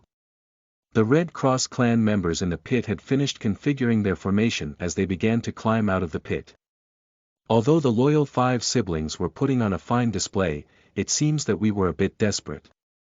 I swung my sword as I concurrently injected mana into my weapon-breaking longsword and clashed against his sword. The sword precisely entered into the hole. Kwang. Since I knew that he was superior in strength and mana, if things go wrong, my sword could be the one that could get broken, so I didn't think of attempting to break it. But at least I could restrict his movements. Although he frustratingly moved his sword here and there, I also used all of my strength to not be apart from him. While he was restricted, I immediately grabbed my great sword with one hand and swung down towards his head. I was a bit agitated in anticipation of a pleasing quagic sound. Kwang. But, my greatsword deflected out in that moment. I was sure that I swung my greatsword down. But, the fact that it flung out towards this side. It was a situation I couldn't understand.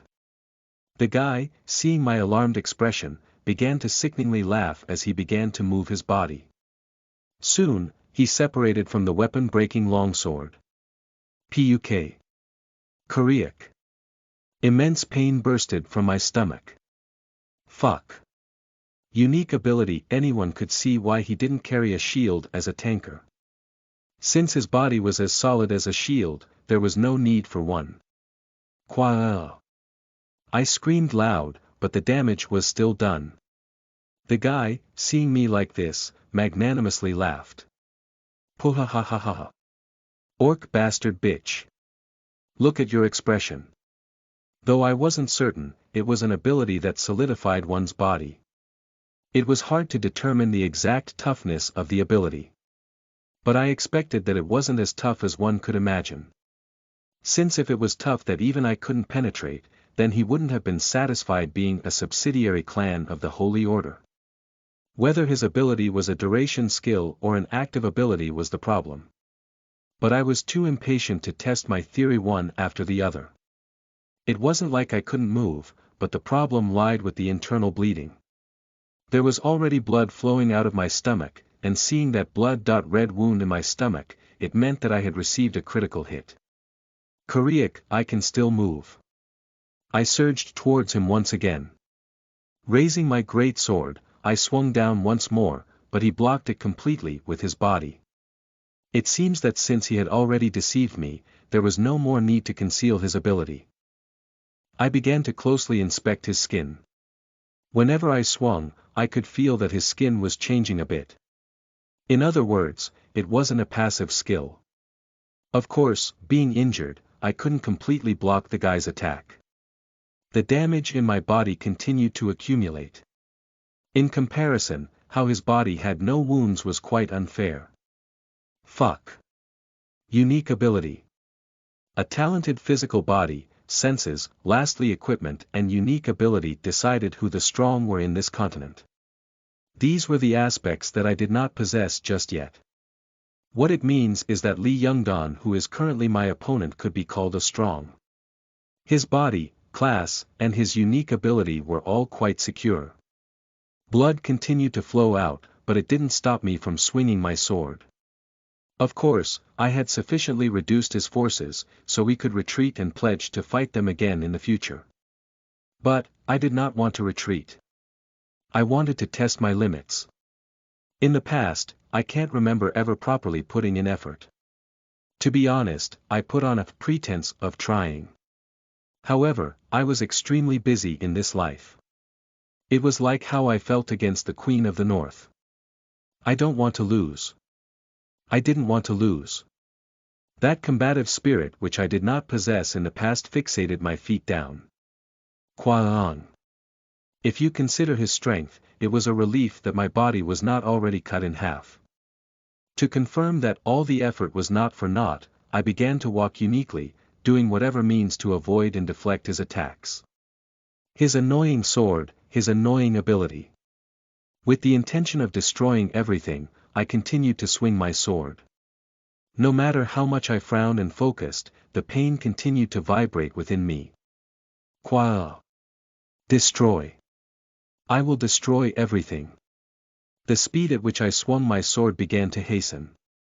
I continuously changed from great sword to long sword as I moved, with blood flowing out of my body onto the ground. My other subordinates did not help me. Normally, they might have shot an arrow or two. But, I could feel them glancing towards this intense battle. They knew the fact that I was swinging my sword with the desire to win. It would be rude as a green skin to interfere in this kind of battle. Of course there were those that couldn't leave the scene as they worried for my sake. But how enjoyable.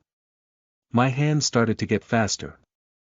I continued to pressure him with great sword, long sword, and even the dagger I had thrown earlier. As if his unique ability had a limit, his expression started to worsen. He was uncomfortable, considering how he was fighting an orc that looked to be on the verge of collapse, but did not let up in energy. But despite all of this, I continued to swing my sword. After a while of mindlessly swinging my sword in pure delirium, unique ability has been awakened. I had finally finished my preparations of ranking up into a real strong. Chapter 47. You are listening at NovelFull.audio. Green Skin, Chapter 47.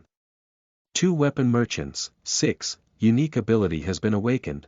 The news was welcoming, but there was no time to analyze the ability. While I was busy clashing swords with him, the information began spilling into my brain. Weapon switch, switches the weapon you currently have. Using the switched weapon increases critical rate for a set period of time. Good. Bad. I'll judge it afterwards. For now, I continue to wield my sword. Just die, you orc bastard. It was as if Li Yongdan had become desperate, he was continually cursing. As if I was going to fulfill his wish. But, I was the one that was being pressured back in our duel. The wound in my stomach continued to widen, while he, on the other hand, didn't have a single scratch. But for him to be growing desperate. I was able to somewhat guess why he was acting desperate as we clashed our swords repeatedly. The longer the fight. The longer this fight continues. I am gradually becoming stronger. I'm now growing stronger. Because of that, it was truly enjoyable. To be honest, I didn't want this fight to end. Despite the wound widening on my end, the one that was becoming uneasy was Li Yongdan. With my unique ability, Weapon Switch, it was definitely somewhat lacking to face against the elites with. But this is just the start. As time passes by, I will grow, develop and evolve. Just like how he invited me into his trap, I too invited him into mine. Once more, I swung my great sword at him. Then, swapping out my great sword, I took out my weapon-breaking longsword and began to aim for his bastard sword. Probably because of the bothersome situation he was in, he hurriedly changed the path of his sword, but I followed up immediately. Kwang. I could feel the dense strength from him. But, I had caught his sword the way I intended to. Then I immediately kicked out my other leg. Although I wasn't able to reach the Queen of the North, I could definitely hit him. Clank. Though my low kick had struck him in the calf, it wasn't effective. Because of his unique ability, my leg rather trembled from the impact. I couldn't feel the damage, probably due to my exhilaration. I continued to strike his leg while I chopped down my weapon-breaking longsword. Responding to my movement, he flung his body towards me as he rammed his head into mine. Pig bastard. Quang. It was the sound of thumping metals. The skull of an orc was extremely solid. Of course he would have reduced the damage with his unique ability, but it was still like trying to penetrate through a boulder. I was able to determine that his body was now showing some cracks. Ack! The guy screamed painfully as he stumbled back. I activated weapon switch. The action was instantaneous. Even though switching from the greatsword to the longsword was very smooth initially for me. However, seeing this switch triggered from my unique ability, I was able to understand why this insignificant-looking ability was indeed a unique ability. Before my brain was able to lay down a command, the weapon in my hand switched. The speed was unimaginable as the greatsword, too large to be called a sword, immediately switched locations with the weapon. Breaking longsword. The moment I thought I should activate my unique ability, every muscle in my body began to move in a series of simple repetitive actions. Switching swords, what I aimed for was his weapon, as I waited for him to attack me with his sword, and in doing so the bastard sword became stuck in my weapon. Breaking longsword. I then used weapon switch to disarm him while striking back with a slash in the very same movement. The result was more impressive than I imagined. I might have failed if I hadn't kicked at him with my foot, or if we hadn't headbutted. But now, I had the advantage. Koreak, with a satisfying laugh, I continued to swing my greatsword. Shiiraing. The shrilling shrieks of slicing wind continued to screech as blood started to burst from the one whom could not be wounded, Li Yongdan. Though the slash wasn't deep, it was truly satisfying. Critical hit. My attacks alone shouldn't have been able to penetrate his unique ability. The recent strike must have been a critical one. Though I wasn't able to discover just how much the strike rating was, seeing a critical strike from this slash, I couldn't help but feel ecstatic. The pale face of the weapon-less man. Though he had relied on his unbreakable body, he was now shocked at the blood coming out of his own wound. Hack!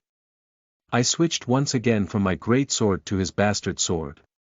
I could feel a bit of mana leaking out from me. It wasn't too bothersome now that I had the upper hand. With his weapon, this time, I attacked his arm. Quang! No critical hit this time. Anyhow.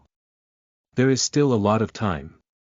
I continued to swing my newly acquired bastard sword. There were instances when wounds emerged from his body, and other times when there wasn't. Anyhow, blood continued to splatter up into the sky. With the prolonged agitation, at the time where I felt that my head was about to explode. Suddenly. The guy that couldn't endure it anymore, turned his back and began to flee. Quang. I was extremely flustered when he suddenly turned his back on me while fighting for so long. It seems that he was crawling back into the pit that he came out from. I immediately followed him towards the pit. Foo. Fucking bastard. Stop it. Stop it. Stop that bastard. Screaming at the other summon to save his own ass was truly shameless. In the surroundings, my subordinates, thinking I have won the honorable duel, began to loudly roar. Blood Dagger has attained victory. Blood Dagger has won. Although they didn't necessarily have to follow him, all of the 5 loyal siblings including the first jumped into the pit.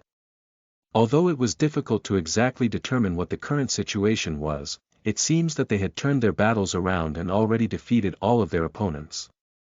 I continued to swing at the flies that were buzzing around me. It seemed he was intent on saving his own life, as he continued to throw his clansmen at me while running away, which was truly unsightly. Korean, every time I swung my sword, blood and intestines continued to splash onto my body. The breaking of bones and relentless screams assaulted my ears as blood mixed in with sweat soaked my entire body. It hasn't ended yet. The party has just started. Was what I thought before I could feel myself falling over. The first that was beside me was extremely surprised as he steadied me. Damn. It was an honorable battle. Captain. Not sure if you were consoling or cheering for me, he began to stare at me with concerned reddened eyes. It seemed he had recognized that I had lost too much blood. Those eyes implied that I shouldn't participate in the battlefield any longer. I began to relax in an instant. Finally, it was as if strength fully seeped away from my body. I couldn't help but bite my lips in vexation. Despite Li Yongdan being the one that inflicted a lot of injuries onto me, he was truly cowardly. Although it could have been a relief if we were to have fought a duel to the death, it might have been me that would be lying on the ground. Things started to blur. I quickly looked around me. Although it wasn't as if there were no casualties, but it seems that we were predominantly controlling the battlefield. Seeing MEV's arrows and Young Haen's roots spreading out were truly impressive. Can I declare that we won? We definitely won. But I truly felt ill at ease. Receiving the support of the first, I began to look for him. Li Yongdan, who had already fled to the other side of the pit and was gaining more distance. With my current vitality, it was impossible to catch him now. Even considering, if I deployed my other subordinates, we might be able to capture him, but I didn't want to imagine the number of casualties that would result from giving that order. As if they knew that they couldn't let Li Yongdan escape, Young Haen's vines and MEV's arrows continued to chase after them, but his clansmen that followed, unknowingly interfered and blocked the way as they continued fleeing. Shit! Shit! The warriors and paladins, as if they knew who were the priorities, allowed the magicians and priests to lead the party, but there were only a few survivors. At this time, my sight became even more blurry. The first entrusted my exhausted state to the goblin three siblings as he began to display a grand performance within the remaining battlefield. I want to fight. But my body won't listen to me. I spoke to the three goblin siblings. We won't chase after the runaways. Finish off the ones here and return to the encampment. Receive your next orders from me V. The three goblin siblings, with cute faces, nodded as they flicked away the arrows fired at them. What should I do with Li Young that had fled? Speculating where Choi Solji was around here, I was very curious, but my body had reached its limit. Although my eyes were still fiery with spirit, the three goblin siblings knew that even I was exhausted as sweat rolled down my face. If these guys were this difficult despite how fast we had grown, how much more challenging would the others be? Unable to hide my vexation, I closed my eyes. Shit! Shit! Shit! How dare that orc bastard? How dare he? Li Yongdan was desperately running away. His unique ability, Steel Skin, which he thought was impossible to penetrate, was broken as he was riddled full of wounds, and the sword he had obtained from a past dungeon excursion was also taken. It would be strange in this instance if he was not enraged by the loss. Although he wasn't fully sure, but the vast majority of his clan was wiped out, and what they had achieved over the years vanished with that one mistake. A small number, including himself, managed to escape the ambush. He prayed that the exhausted orc bastard would not send out a pursuit team, as he continued to clear away the branches as he fled. Fuck. Although he couldn't precisely find the way out within the unfamiliar terrain, but if he continued to head outwards, the city should appear. Assuming Su, Li Yongdan continued running. He had already shown a cowardly appearance in front of his clansmen, as they stared at him uncomfortably. There should be no other reason for them to look at him other than that. His authority had crumbled into the ground. Thinking that the commanding existence of the Red Cross clan, unlike before, would change, he could feel a bitter taste lingering in his mouth, but he couldn't express this. Rather, he was extremely embarrassed and enraged as he began to shout loudly. Useless bastards! Can't you run faster? Faster! What are you doing, archers? As expected, he couldn't hear any response. Anticipating that he would receive a scolding from the Holy Order once again, he became more depressed. It was then. Ahk! The scream was heard from the far rear. Fuck! Damn! It definitely seems that they had sent a pursuit team. And it probably included the weapon merchant as well. He continued to swear as he thought of an alternative plan. If they were to fight them, they could attain victory, but anyone not a warrior would have a high chance of dying, so he ignored those screams and continued to run. Hack! Master! Master! The guys, one by one, screamed his name as they disappeared into the shadows, but he wouldn't help them. He was already busy preserving his own life. After running for some time, he was the only one alive. Li Yongdan, exhausted, breathing heavily. Ha! Ha! A little bit more and the city would appear. He had lost everything, but he can regain it all again. If he started back from the basics, he could restore his previous stature, he thought as he breathed out. Suddenly, a dagger flew towards his throat. Hack! With the dagger piercing his throat, he could feel an immense pain. But, he had survived. He took out the dagger and continued running. To be precise, the dagger flew at him and angled differently from when it was initially thrown. Continuing to run, he looked back to see a young woman. Normally, he would be full of suspicion, but after overcoming a horrifying life and death ordeal, he had lost his common sense as his mind did not permit him from thinking clearly. Damn! Damn, help me! Over here. Do you have a potion? If you help me return to the city, I will definitely reward you.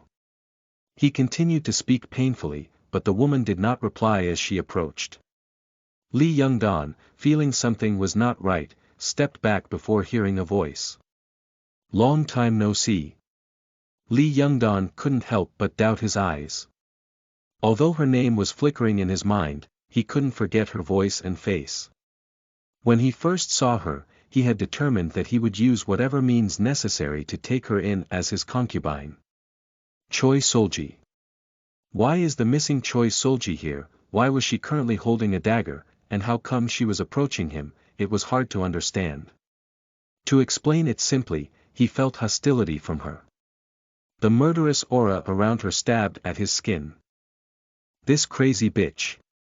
No matter how much of a critical state he was enraged that he would be neglected by such a girl like her in this situation.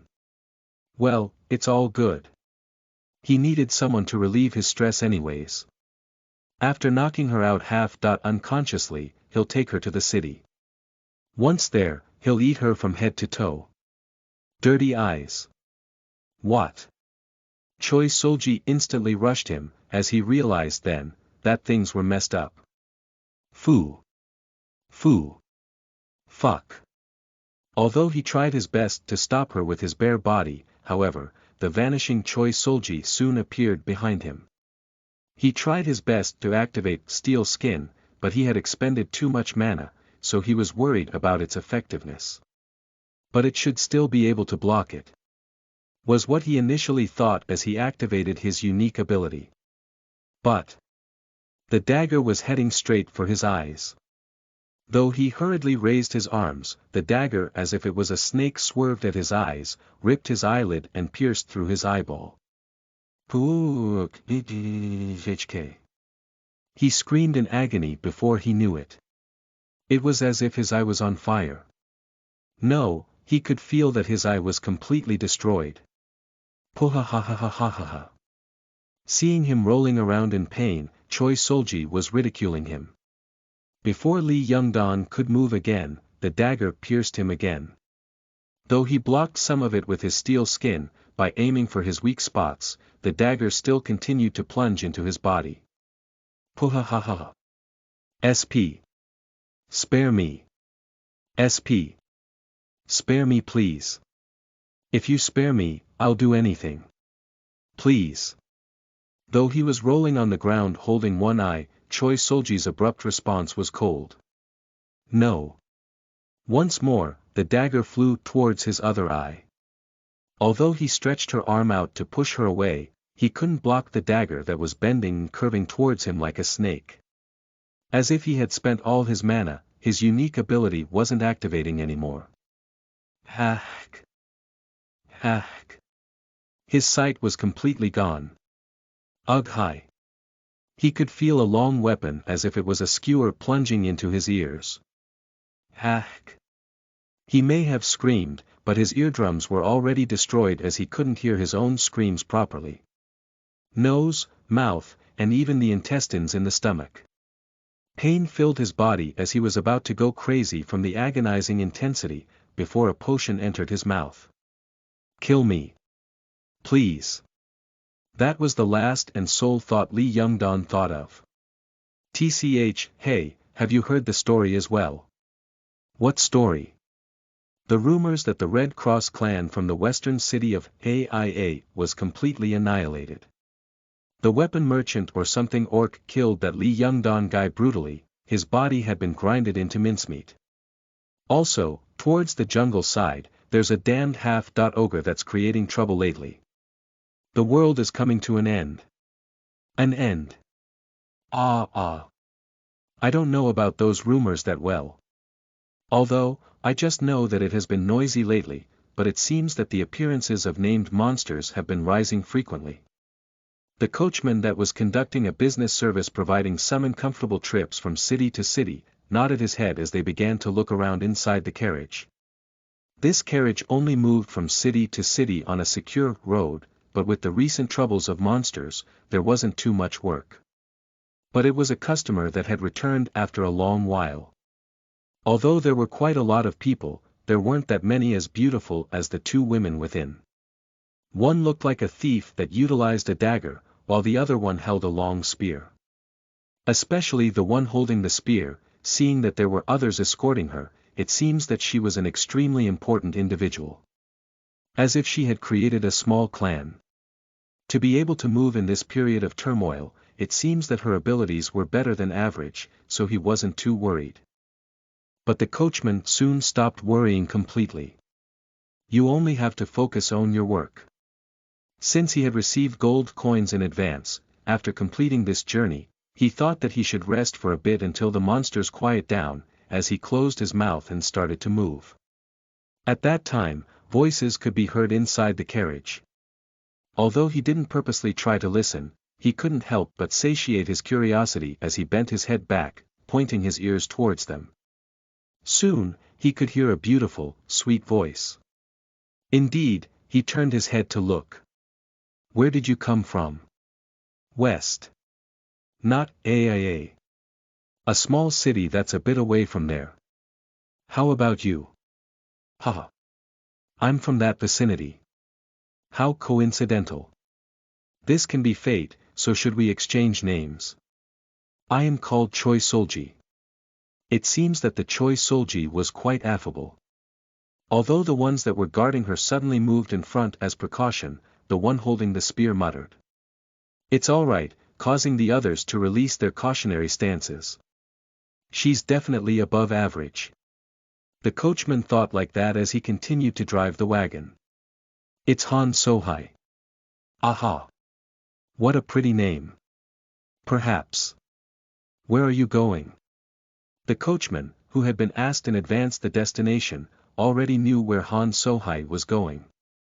But he didn't reply for her. It seemed rude to interrupt their conversation. Briefly, after a while Han Sohai replied to her question. There seemed to be some hesitation, but before long, a voice filled with conviction spread throughout the carriage. North. Oh my. How coincidental. I'm heading north as well. That was the last of their conversation, so the coachman completely turned away his attention from the inside carriage. It was obvious that he was taking them to the entrance of the northern mountains, but to recklessly interfere in their conversation was quite impolite of him. In this strangely quiet road, the coachman muttered to himself without knowing. The world is coming to an end. An end. Chapter 48. You are listening at NovelFull.audio. Green Skin, Chapter 48. To the dungeon, 1, I slowly began to open my eyes. I had returned back to the Green Goblin clan's village after the battle. Beside me was young Hei-An sleeping with a rather pleased face. It has been 3 days since the battle in the pit. Despite that, the aftermath of that fight still lingered on my body. I was able to hear soon after awakening how the battle had unfolded. I started to materialize that memory in my mind. The fat human that the captain fought died. It was the girl that probably killed her. Since other humans were dealing with the corpses, I couldn't approach any further. You gave so much to her, and yet she ran away just like that. You definitely can't trust humans. Be careful. The girl that you're mating with was originally a human as well. Even though she spoke that last sentence in a whisper, there was no way Young Hae-yeon wasn't able to hear that. Young Hae-yeon glared at Mi-vi, who shrugged her shoulders as if she spoke what she had to say. With a natural expression, I left the tent. Although Mi-vi initially didn't have much animosity towards Choi Solji, it seems that she harbored some dislike after this event. Rather than jealousy, it was a feeling as if the animal she raised ran away without being able to recognize the grace of the owner. However, it wasn't like I did not understand why she left. Choi Solji, who was unaware whether I had reincarnated or not, might have relocated to a different city for a different purpose, but I did not imagine she would not even spare the thought of saying goodbye to us. Come to think of it, it seems that Choi Solji was solely believing in the Blood Dagger clan. As for the green skins that loved to fight, gifting us this opportunity wasn't bad from our perspective, but it was no different from Choi Solji setting up a trap for us to clash against the Red Cross clan. I wasn't sure that the battle was provoked with her calling us over to this cave, but I think that about half was based on luck. If she truly wanted us to ensnare us into a trap, she would have revealed our exact location to those guys. It seems that she was waiting for them to discover us. Smart. She's just like in the past. Still smart. Her ultimate goal is probably the Saint Sword. With the nationwide wars that will occur across the continent in a few years, it wouldn't be easy to anticipate a guess where she would move, but she would probably settle in the north. Since the one that inflicted the largest harm against the Saint Sword was the north, after all.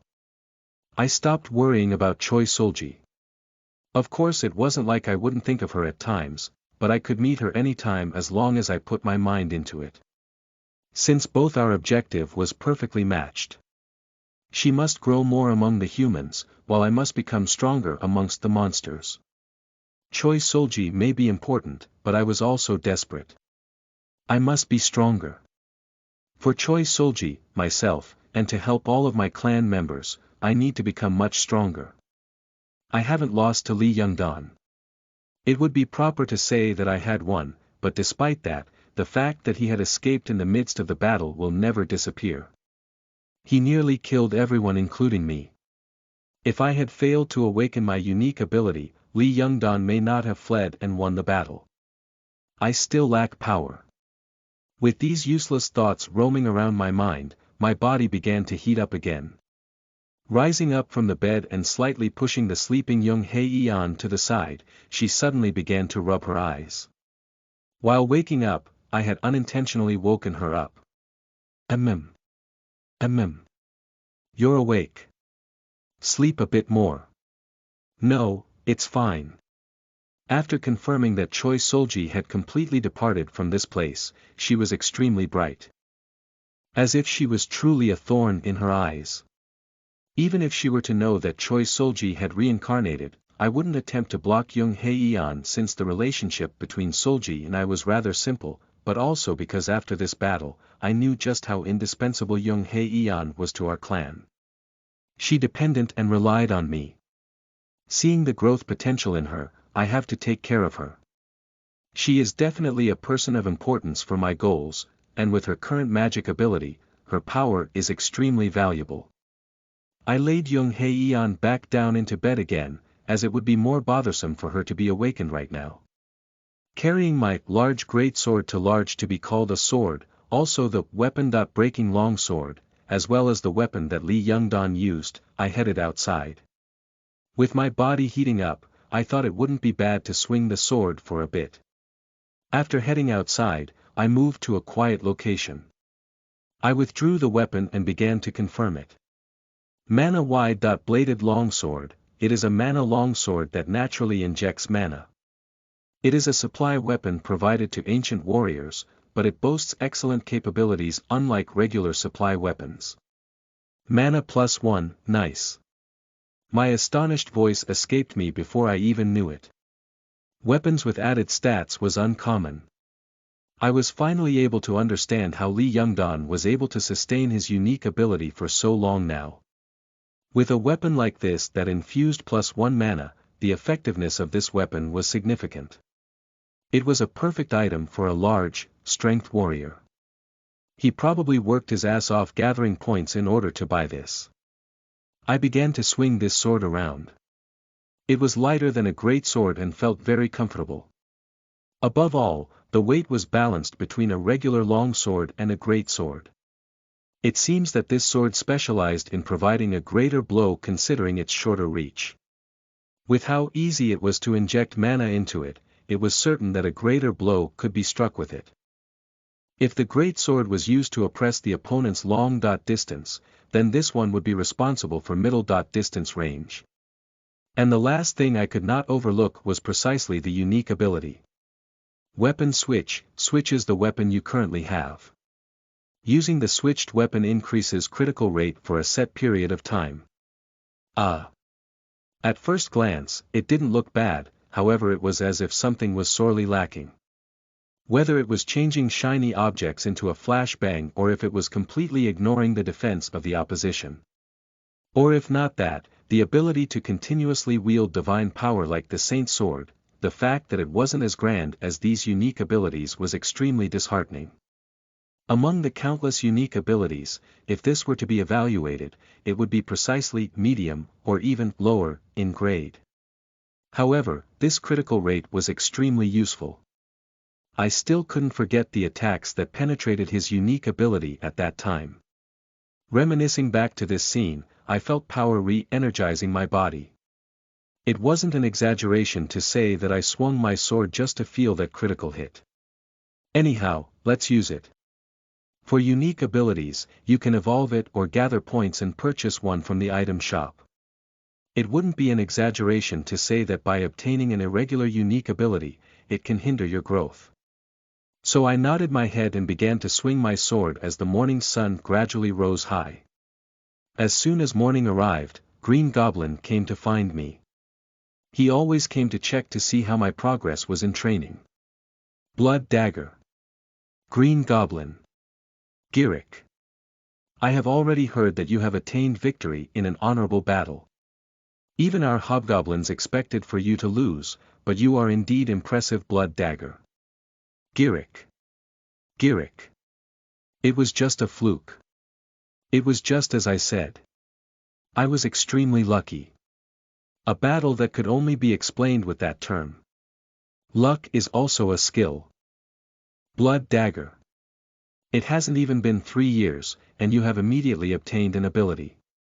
There are still goblins within our clans that still haven't awakened one yet. Is that so? Kuriak, that I felt good, but in a situation where I couldn't really laugh, I began to explain to him about my newly obtained ability. It was expression that was so. Rather, it was an amusing expression as he listened on. Good. Is it not a good ability? The fact that you obtained an ability that relies on your physical prowess to fight. It seems that this was the usual mindset of the greenskins. When I decided that I wouldn't talk to him any longer, he opened his mouth once again. It's not just that. Blood Dagger. Girick. This dagger that I'm currently holding. Can you look at it for a moment? From his words, I slowly began to inspect the dagger. Rusted ancient dagger, legendary goblin assassin. This was the dagger used by Greech. Surprisingly, although it is rusty, it did not lose its sharpness. Increases the rate of poisoning the enemy. Also increases the rate of inflicting an illness to the enemy. Mana +1, Vitality +1, Dexterity +5, what the foo? To be honest, it was impressive. Of course it was incomparable to the sword possessed by the Saint Sword, but with these capabilities, this item was definitely of the elite. Especially the Dexterity +5 stat, which was truly overwhelming. I had never seen an item raise a stat this much in my life. With Green Goblin's original speed along with this dagger, it was a situation that was hard to imagine just how agile and fast Green Goblin was. But seeing this item, I couldn't help but understand and realize why my unique ability was good. Reliance of items. Funny as it may sound, it meant to arm oneself with items. Green Goblin, seeing my expression, began to quietly laugh. It is a dagger I purchased from the store prepared by the god of the battlefield. Giric. Giric. Do you understand what I'm saying? I silently nodded my head. Although I wasn't sure if his thoughts and mine exactly matched, but it seems that he was telling me to arm myself with good items. For example, the Queen of the North and Green Goblin would find it uncomfortable to carry these items on one's back while fighting. It would rather hinder their movement. It would definitely be uncomfortable to carry weapons that raise one's stats that one would not use. Of course, increased stats were important, but what was more significant is the battle itself. But their circumstances compared to mine were a bit different. As one's fighting style relied on a variety of weapons to fight, having more weapons was necessary. Especially having more special weapons. It's not like I was fighting with the same sword.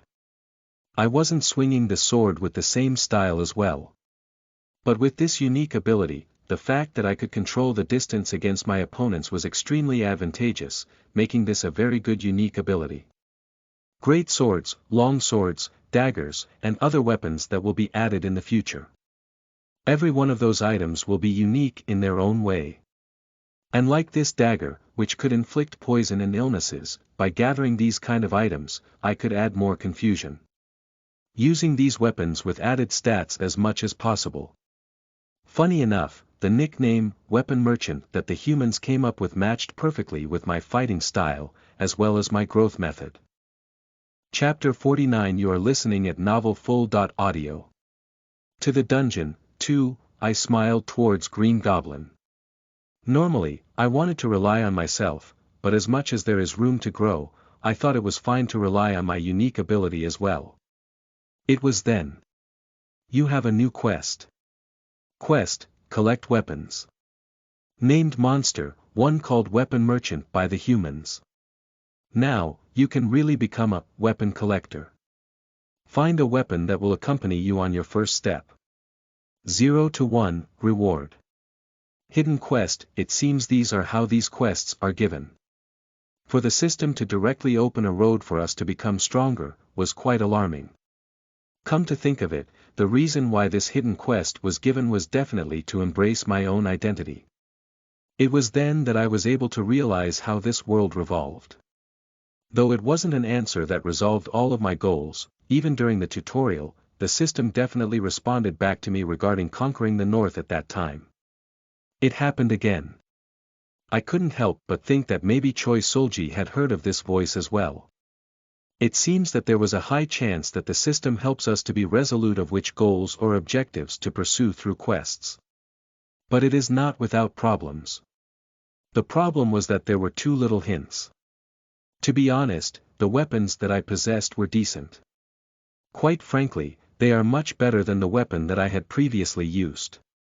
Of course, compared to Green Goblin's rusty dagger or Saint Sword's weapon, it's extremely lacking, but even so, I never thought that I could attain a weapon that could be evaluated around intermediate.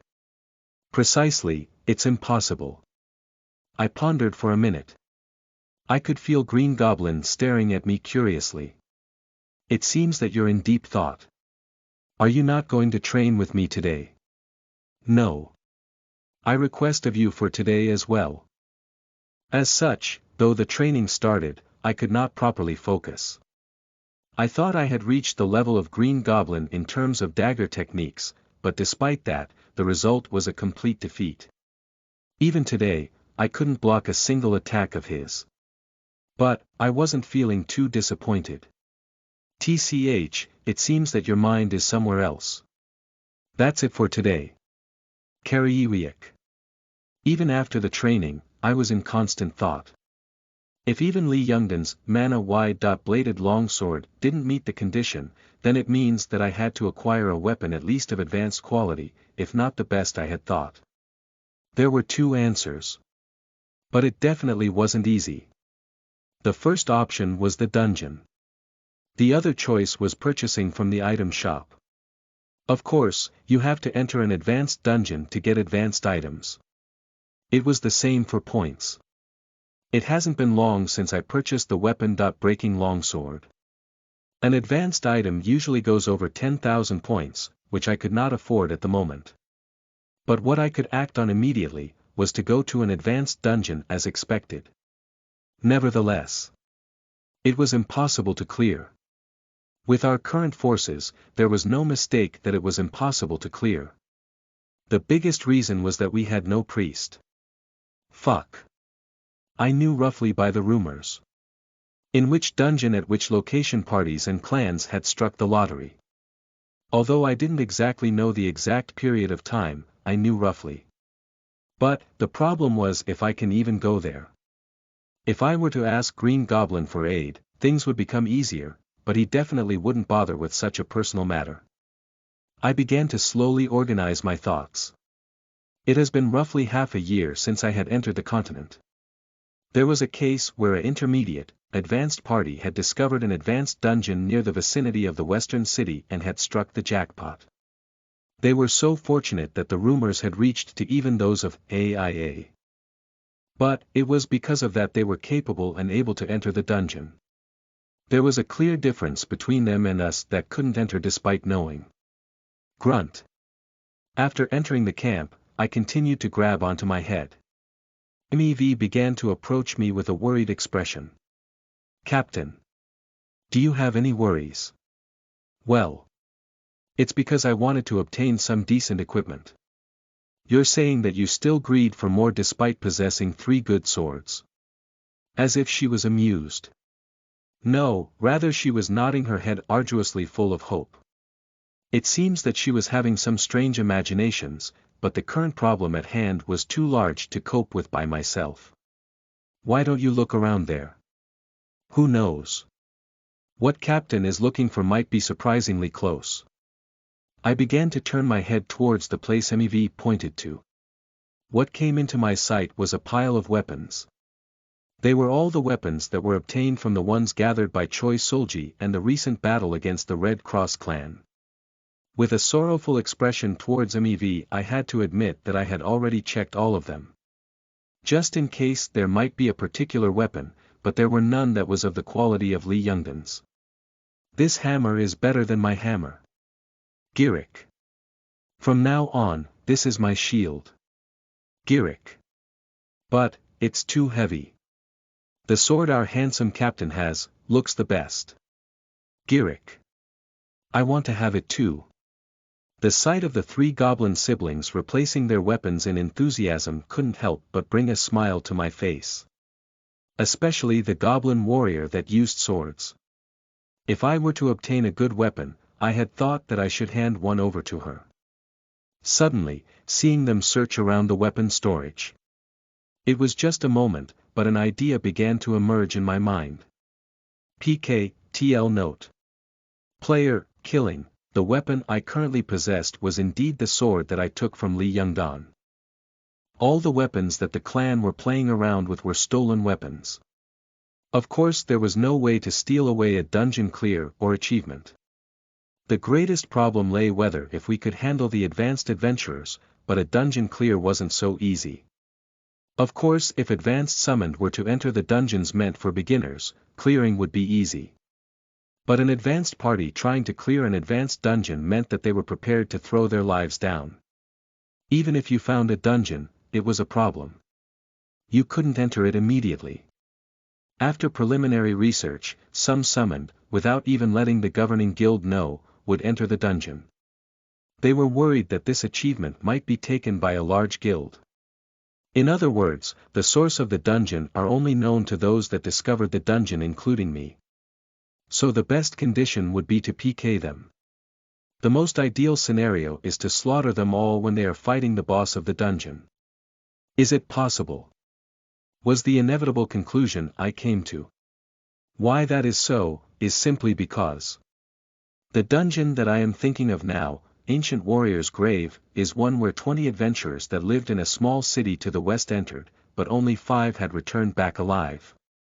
Of course, the 5 survivors had explosive growth due to the items that they had obtained from the dungeon, but I could remember that even the corpses couldn't be found for the other dead 15 people. It was that dangerous, but the more dangerous a dungeon is, the more likely that you will be in glee afterwards. My thoughts end here. I immediately began to search through those dim memories. In a small city named Regius, not far from the western city Aia, although there weren't strong as powerful as those of the Holy Order, there were retired soldiers and people that didn't like large crowds. I'm not sure if there was a green-skin tribe over there, but I thought that there could be one. Since green skins that love to fight would settle near the humans. Anyhow, if you continue down from the small town of Regius is where Ancient Warrior's Grave lies, bordered between the desert and the forest. I remember that when the wind sweeps away the sand, a small altar appears, which is the entrance to the dungeon. Usually, there's no news or mention of hidden dungeons like these until they're cleared, and once done, there were cases where the survivors would brag and boast. Fortunately, they were of that kind. A group that wants to be famous and strong. Thanks to them, I was able to read their logbooks, but it would have been quite dangerous for them if they were not of the advanced level. Anyways, as I was seriously organizing the thoughts within my head with a stern expression, soon, the Blood Clan subordinates began to stare at me. As if they were looking forward to what their captain would command them to do. Because it was natural of me to meet their expectations, I raised my molar and opened my mouth. We go hunt. Whoa wah. The ones that were most enthusiastic were those that had just evolved into an orc warrior. But, sadly, I could not bring along a few. Since we had to move as stealthily as possible. Thus, I could not take those that were poor at hiding their tracks. Giric. Giric. For Blood Dagger. It's an honorable battle.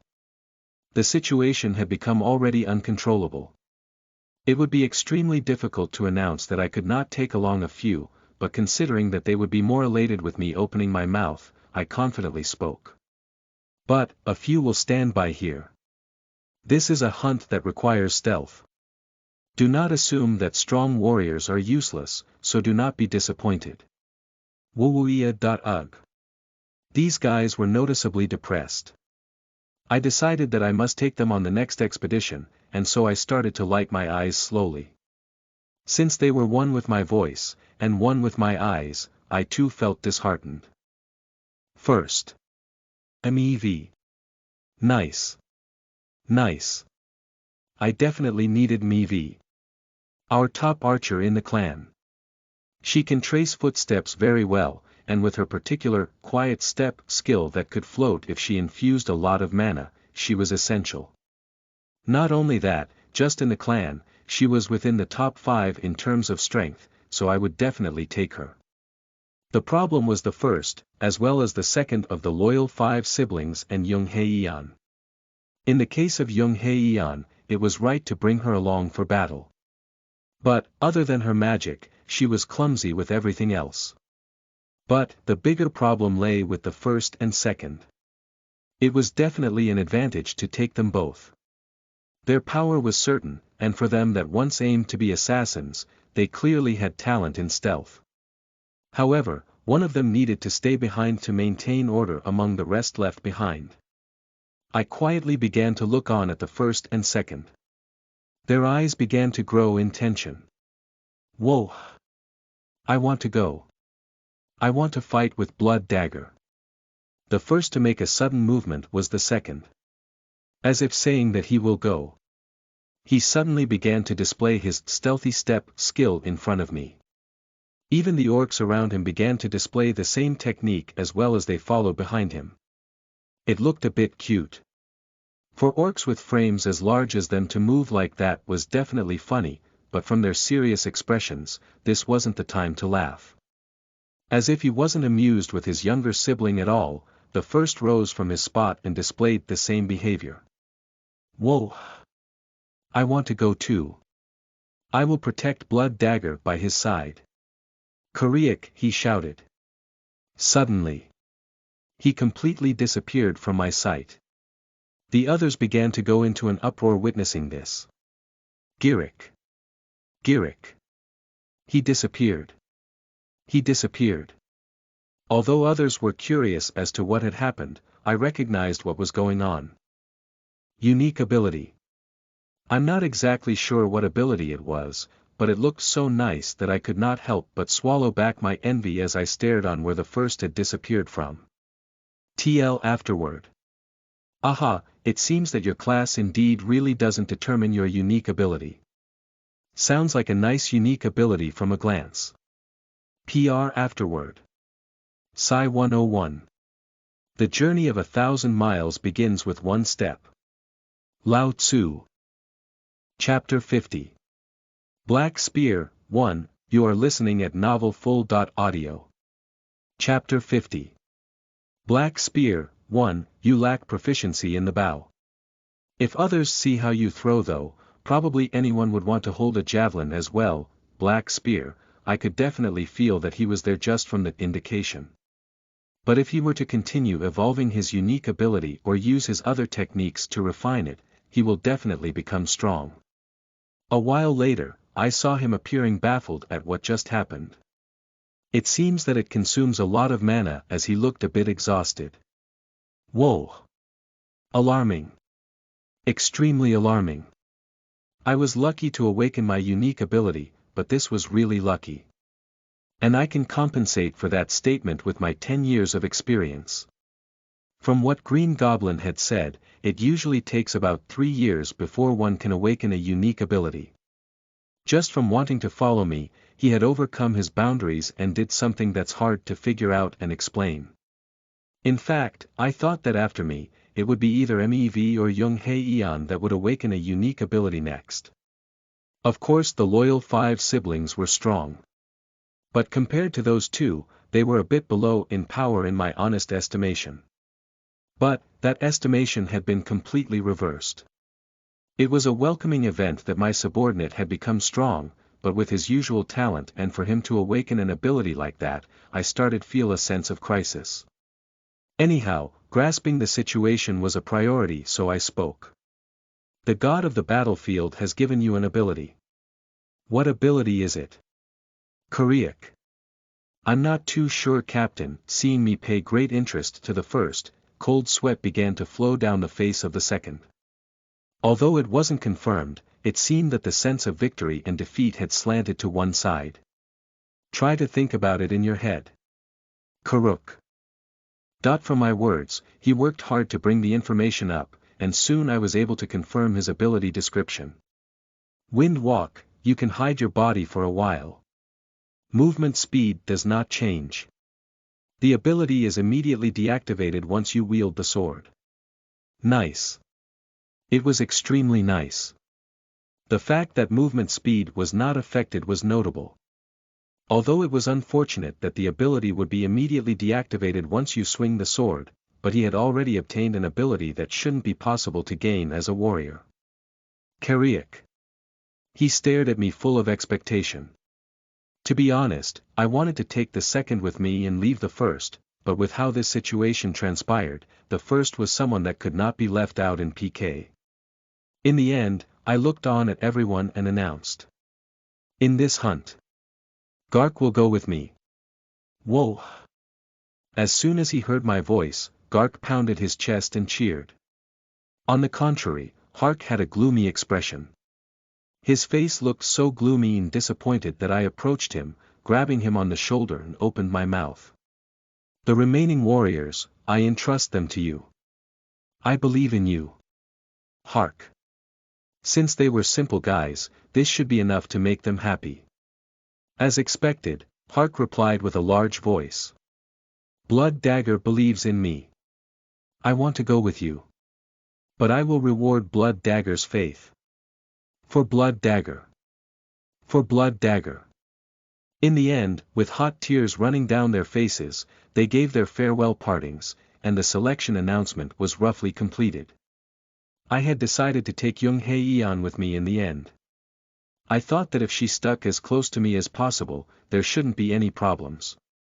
Although it is of a different race, she does have a plant body, which was why I was able to take her with me. I still could not forget that elated face of hers when she heard her name at the end. If we were human, there would be a lot of goods we had to take, but we only had to prepare two things: food and water.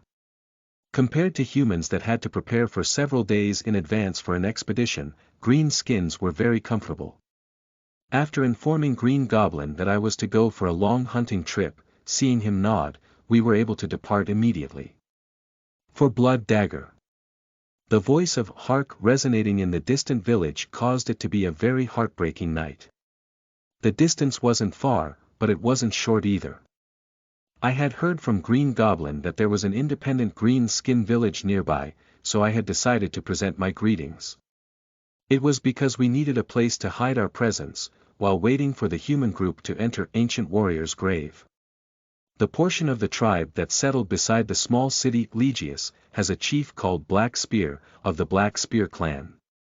From what I had heard from Green Goblin, I heard that he was quite a wise troll, so I started to expect a little. Since we were advancing through a large forest, we weren't able to encounter any humans, but after the miserable death of Li Yongdan, I thought that it might also be the catalyst to this.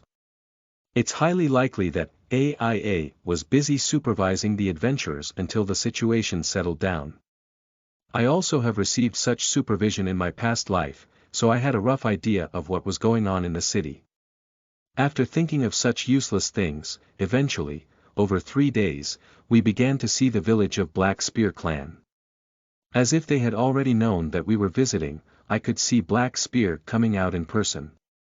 Welcome to the village of Black Spear. Warrior who has lost honor, Blood Dagger. Thank you for your hospitality, Black Spear. He stretched his arm out and placed it on his chest.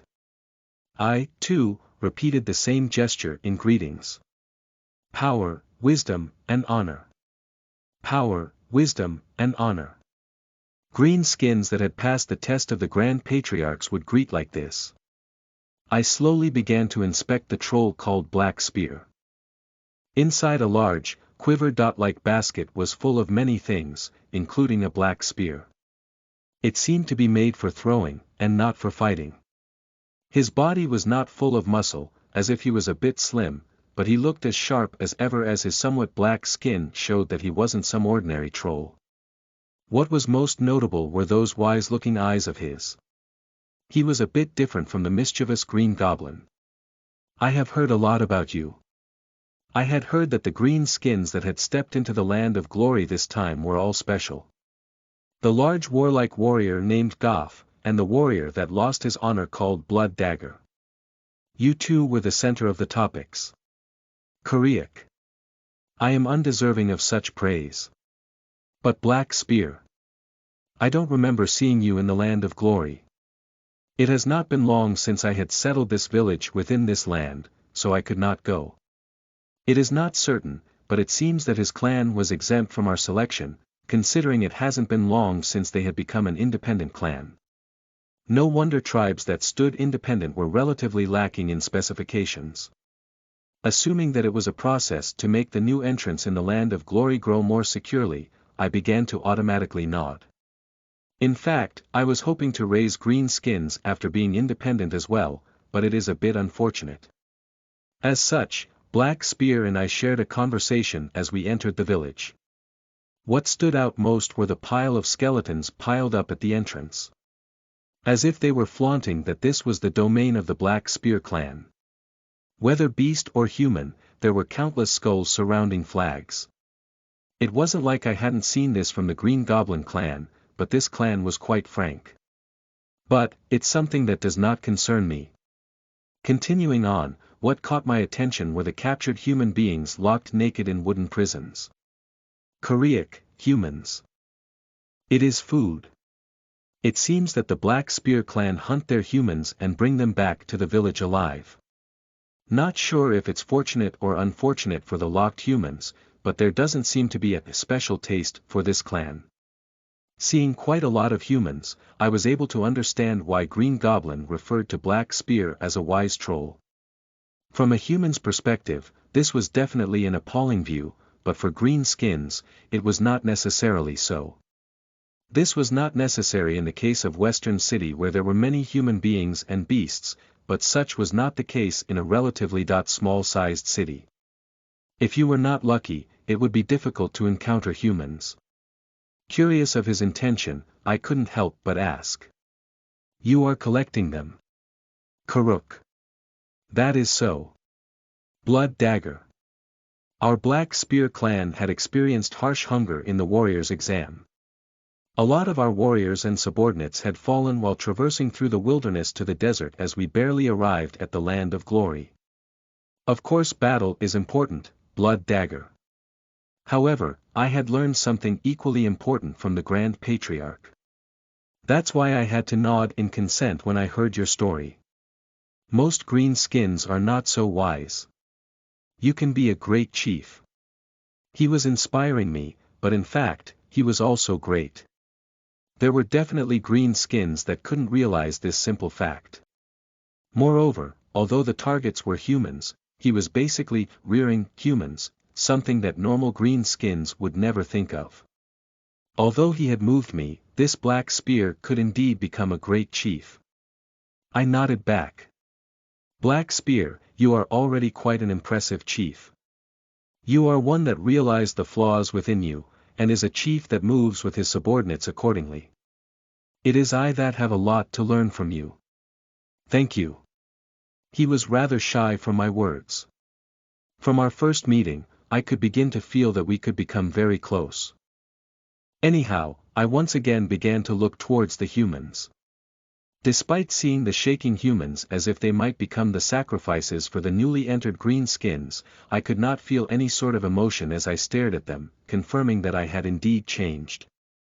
Noticing the murderous intent flowing out of Young Haen's eyes, it seems that she was of the same mindset as well.